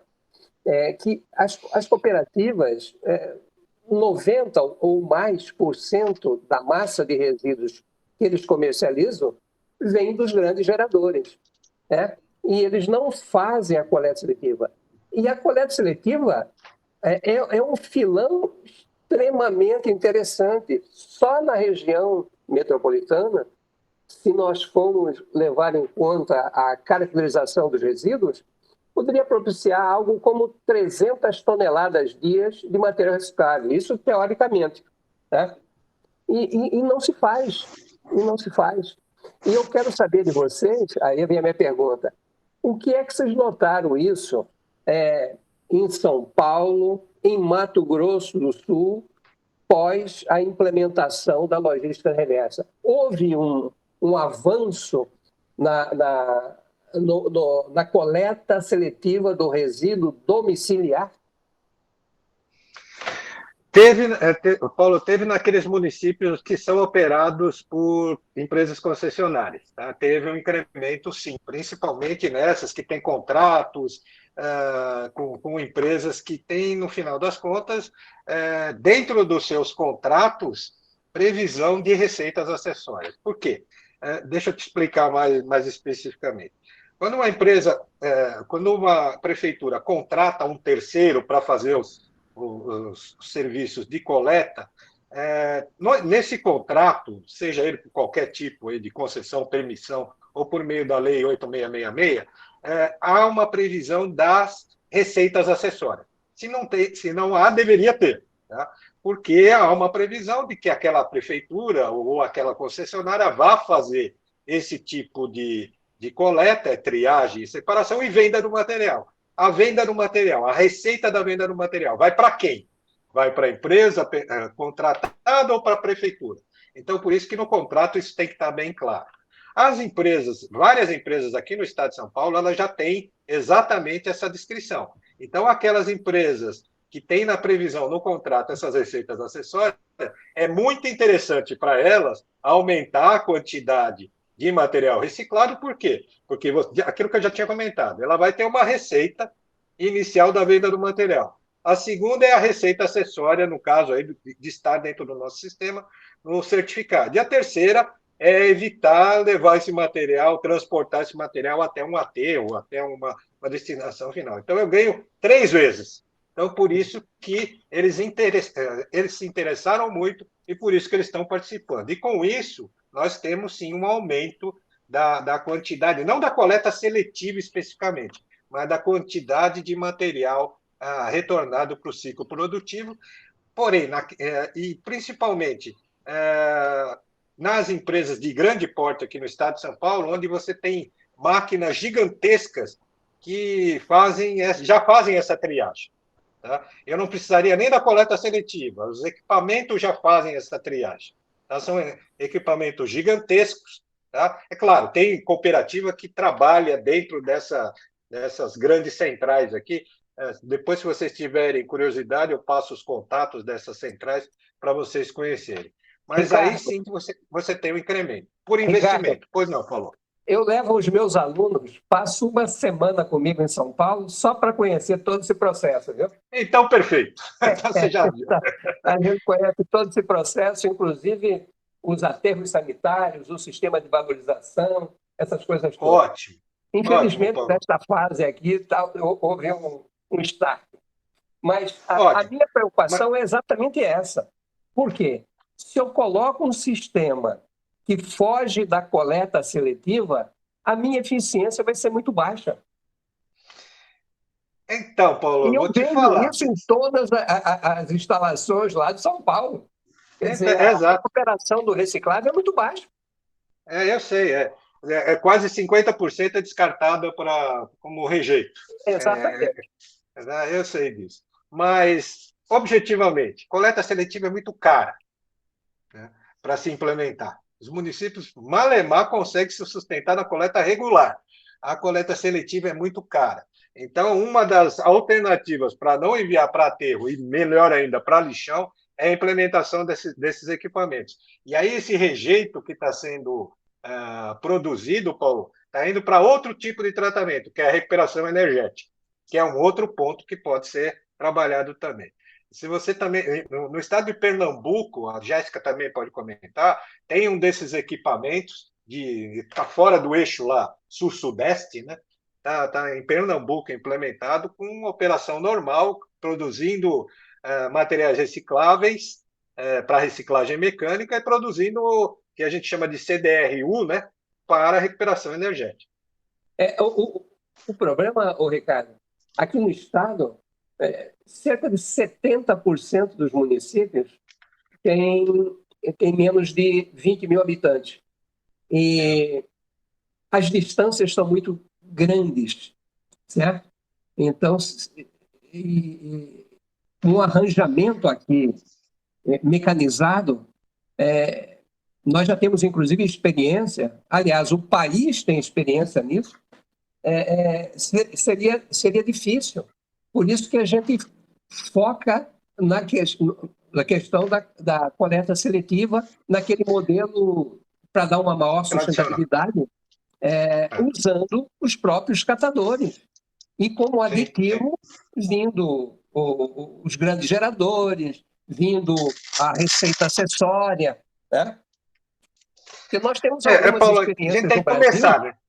Nós temos alguma experiência no Brasil de coleta seletiva solidária que o custo é um pouco só maior do que a coleta regular.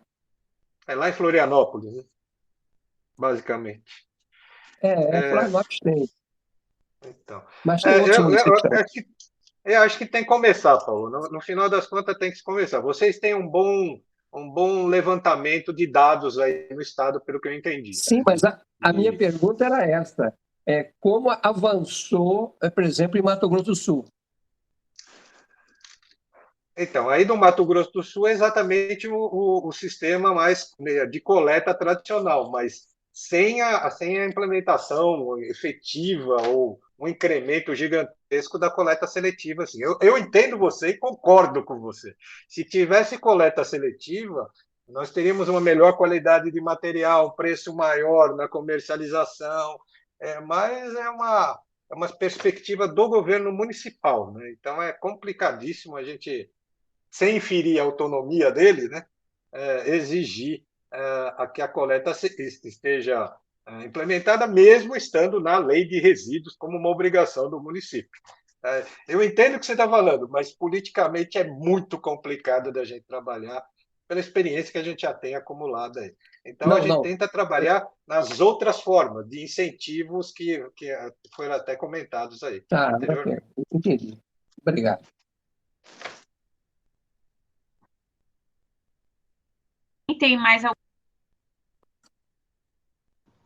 Alguém tem mais alguma pergunta? Questionamento? Ou a gente pode ir encaminhando para o fechamento da reunião? Naninha, eu gostaria de colocar uma questão. Pois não, Rita. Então, meu nome é Rita Fiore, eu sou funcionária de carreira da SEMA e eu achei super interessante tudo que foi dito até agora. E realmente uma questão que eu acho que é preocupante, além que é difícil de ser implementado, é a questão da logística reversa, e eu acho que a gente tem que lutar muito para que isso seja efetivado, para a gente não correr o risco com o que aconteceu com aquele aterro aí em Cuiabá, que por conta da falta de coleta seletiva e de outras questões, a durabilidade, né, o tempo de duração do aterro foi muito menor do que foi programado, porque não houve a implantação da coleta seletiva. Então, acho que isso é uma questão que a gente tem que realmente ponderar e muito, em função, depois do plano pronto e de todas as questões, né, dentro possível resolvidas, para que haja uma durabilidade maior, um tempo maior de uso, de vida desses aterros. Eu achei super interessante e gostei muito, Paulo, da sua sugestão de levar os seus alunos até São Paulo para conhecer e passar uma semana. Eu acho que isso faz a diferença. Olha, tem uma década que eu faço isso. Hã? Tem uma década que eu faço isso. Isso é muito bom, porque são profissionais que saem com diferencial, né? Saem com diferencial, porque São Paulo é uma problemática grande, um estado que não é tão grande em termos de extensão territorial, mas é o estado mais populoso. A cidade de São Paulo, a capital, é complicado, então nós temos tem alguns aterros de São Paulo que são realmente bandeirantes e outros que valem a pena conhecer. Então era isso, e parabenizar vocês, porque é um trabalho ímpar, viu? Muito obrigada, e a SEMA tem maior interesse em continuar sendo parceira em tudo isso. Obrigada, Anitta. Bom, acho que podemos ir Eliana, já que vai finalizar, eu queria fazer uma última pergunta à Jéssica e ao Ricardo.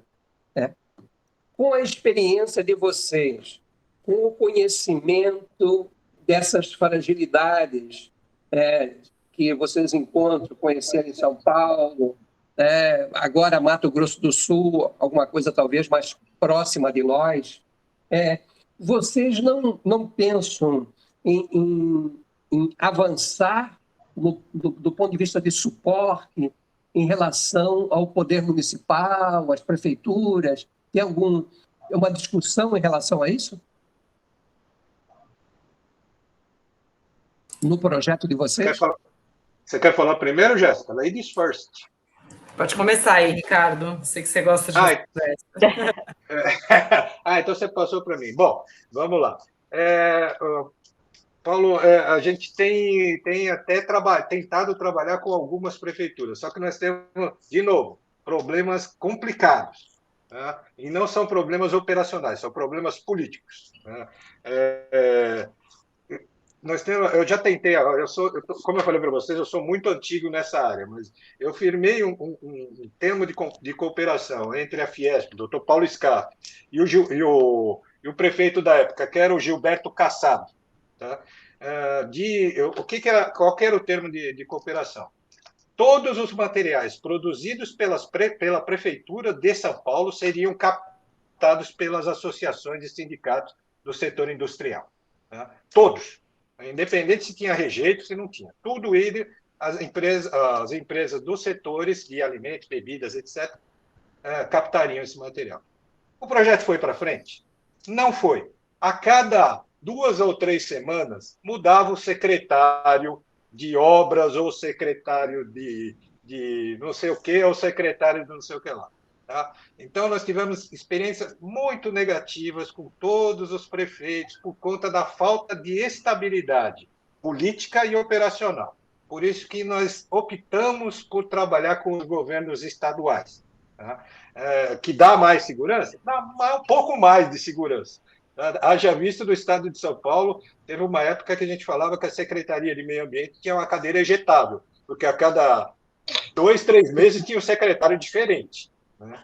Mas, por conta da instabilidade política, por conta da segurança que a gente precisa, porque o nosso é um sistema perene, o nosso sistema ele não pode mudar a cada 4 anos ou menos. Né?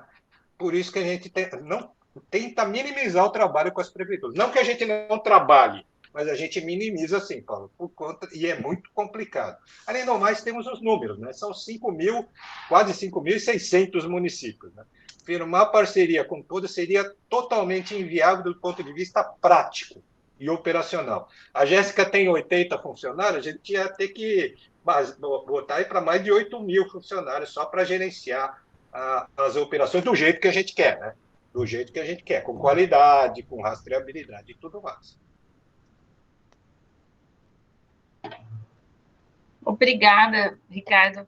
Então, agora eu vou só pedir para todo mundo abrir as câmeras aí para a gente poder fazer uma foto, né? Quem for possível. Ricardo, Jéssica. Só falando para o Paulo, viu, Paulo? Direito à sua câmera, senão nós vamos tirar foto do teto aí. É a do celular. O celular sim. no computador. É o celular. Agora sim. Agora sim. Eu gostaria... É o Paulo e o irmão gêmeo dele vão sair na foto. Eu gostaria ainda de ter um contato seu, Ricardo, e da Jéssica. Né? Eu agradeço. Vocês podem deixar aí no chat, né? Obrigado. Bom, gente, muito obrigada. E a Jéssica, o Ricardo, o Thomas, que não falou nada, mas a gente agradece muito. O Thomas foi boquinha de siri. Agradecemos muito a participação de vocês, né? A ideia foi essa mesmo, né? Até a gente não tinha estendido o convite à SEMA, porque o projeto, assim, a ideia era a gente entender mais, né? Saber mais e poder ampliar isso. Como que a estratégia que nós estamos tentando fazer? Conversar com o Instituto Ambiental lá do Mato Grosso do Sul, Meio Ambiente, ouvir um pouco das questões específicas do Instituto, conversar com vocês, entender um pouco como funciona, tal, e ao Ministério Público também entender, né? Porque quando a gente tenta aprofundar, você vê outros pontos que talvez, se a gente reúne todo mundo, perde, né? Porque tem que ter uma simplificação, né? Até na própria fala. Então, a ideia é aprofundar um pouco como vocês abordaram, o que vocês fizeram, mas eu acredito que a gente está conseguindo caminhar nesse sentido, né? De entender, porque o nosso desafio do Estado, né, nosso, que estamos elaborando, mas da própria Secretaria do Meio Ambiente, é poder botar esse plano na rua, né? Ele tem que começar a acontecer as ações antes de findar, porque eu acho que é isso que vai dar essa movimentação. E sensibilizar, claro, a Assembleia Legislativa, outras instituições que são importantes para que elas veem algo positivo nisso que está sendo feito, né? Então, a gente sempre brincou assim, você tem que levar para as instituições, olha, é muito bom participar disso, porque você vai ganhar isso. É muito bom para os municípios participarem, porque vocês vão ganhar. Porque se não for desse jeito, a gente sabe o que acontece e a gente está tendo essa experiência. O Mato Grosso tem uma grande... Agora, defender o Mato Grosso, né? tem uma grande vantagem por já ter praticamente a totalidade dos planos municipais de saneamento, né? E a gente trabalhou muito dentro dessa visão da especificidade, né? O plano do município tinha que ter a cara do município. Uma dos pontos mais assim importantes que a gente sentia quando ia fazer as audiências finais da conferência, quando a gente ouvia assim, nossa, o plano tem a cara do nosso município. Então, isso para nós foi muito gratificante, né? Porque significou que a gente entrou no detalhe, né? E algo que chamava muita atenção da equipe técnica era assim, quando a gente ia fazer as audiências, nós tirávamos foto, né? Toda a equipe tirava foto das unidades de tratamento, captação, da ETA, se tinha ET e tal, e apresentávamos. E as pessoas que estavam na audiência falavam assim, ué, isso é aqui? Né? As pessoas não conhecem, não têm identidade com a infraestrutura que existe, né? Se eu não conheço algo, como que eu vou valorizar algo que eu não conheço? Eu não vou, né? Então, era algo, chamava muita atenção nesse sentido. Então, esse trabalho da universidade, esse desdobramento da gente, e porque a universidade enxerga cada município como um laboratório. Cada projeto que a gente entra para trabalhar, ele vai desdobrando dentro do ensino, de graduação, da pós-graduação, na extensão, na pesquisa. E isso vai criando algo muito diferenciado. A Rita falou de formação de profissionais, mas a gente tem já observado isso. O pessoal que passou como bolsistas e hoje já estão aí no mercado são profissionais diferenciados, porque tem essa visão da realidade dos municípios, né? Então, isso para nós é um indicador importante. É importante a gente trabalhar nisso, o núcleo de saneamento trabalhar, porque a gente vê que há necessidade de alguém que apoie os municípios, né? Os municípios, por si só, eles não vão. E aqui não é que o núcleo quer ocupar o espaço dos profissionais, não, mas a gente vai onde ninguém quer, onde ninguém tem interesse, né? Então, um pouco esse nosso trabalho e conhecendo o que vocês estão fazendo, com certeza nos ajuda a alavancar, né? Então, como eu falei, Mato Grosso tem 100% dos planos municipais, nos 4 setores, tem um município que não tem o plano de resíduos sólidos, mas está aí elaborando, mas o que nos dá algo muito bom, né? Um esteio muito bom de ser alavancado. Agora, qual é o nosso desafio? Fazer com que esses planos aconteçam, eles têm que ser implementados. E o Tribunal de Contas começou com esse trabalho de verificar como isso está ocorrendo, e o próprio Ministério Público também. Então, a gente vê, assim, com muito otimismo que o plano de resíduos sólidos vai alavancar, né, no nosso estado, não só na questão dos resíduos, mas nas outras questões também do saneamento, do setor de saneamento, algo importante, né? Porque a ferramenta do planejamento a gente já tem, agora ela precisa acontecer, tem que sair do papel, né? E só para terminar... Eu gostaria de fazer uma colocação. Deixa eu só falar isso, Paulo. Tá. Teve um município, quando nós terminamos, vai lembrar, os meninos vão lembrar, nós terminamos e encaminhamos um tomo do plano para o município. E alguns buscaram aqui, outros nós enviamos para o município. Aí alguém ligou lá e falou, escuta, veio um documento aqui, o que a gente faz? Devolve para vocês? Ai, não! Então tem que lidar com isso também. E o importante é dizer que isso foi feito com a gente estando nos municípios pelo menos 3 vezes e reunindo com a comunidade, com o poder público, né? Essa construção realmente, além de reuniões regionais que nós fizemos também, né? Então, para que vocês tenham uma ideia, nós tínhamos uma equipe aí de 80, no pico nós chegamos a ter 80 pessoas e elaboramos 111 planos e rodamos cerca de 400 mil quilômetros no estado de Mato Grosso. Então, só para vocês terem uma ideia de o que é o nosso estado. Então, e não foi virtual, não, né, Paulo? Não foi virtual. E esta equipe conhece o estado, conhece o problema de saneamento do estado. certo? Então, daí o nosso desespero em fazer algo, principalmente depois desse trabalho com o TCE, que funcione, gente, tá? Que não fique na gaveta, tá? Esse é o nosso grande desafio, né? Obrigado a vocês, viu, mais uma vez. Obrigada, pessoal. Valeu. Pessoal, obrigada a todos, viu? Obrigada pela confiança e pela atenção de todos. E a gente espera ter esclarecido alguma coisa, né, Ricardo? Nossa, muito. Valeu muito, gente. Valeu, Ricardo. Ricardo, Thomas, obrigada. Obrigada, hein? Obrigada por organizar. Valeu, obrigada aí, Rita. Parabéns, Fernandinha. Parabéns, Paulo. Tchau, obrigado. Ricardo. Todo mundo aí. Obrigada. Abraço.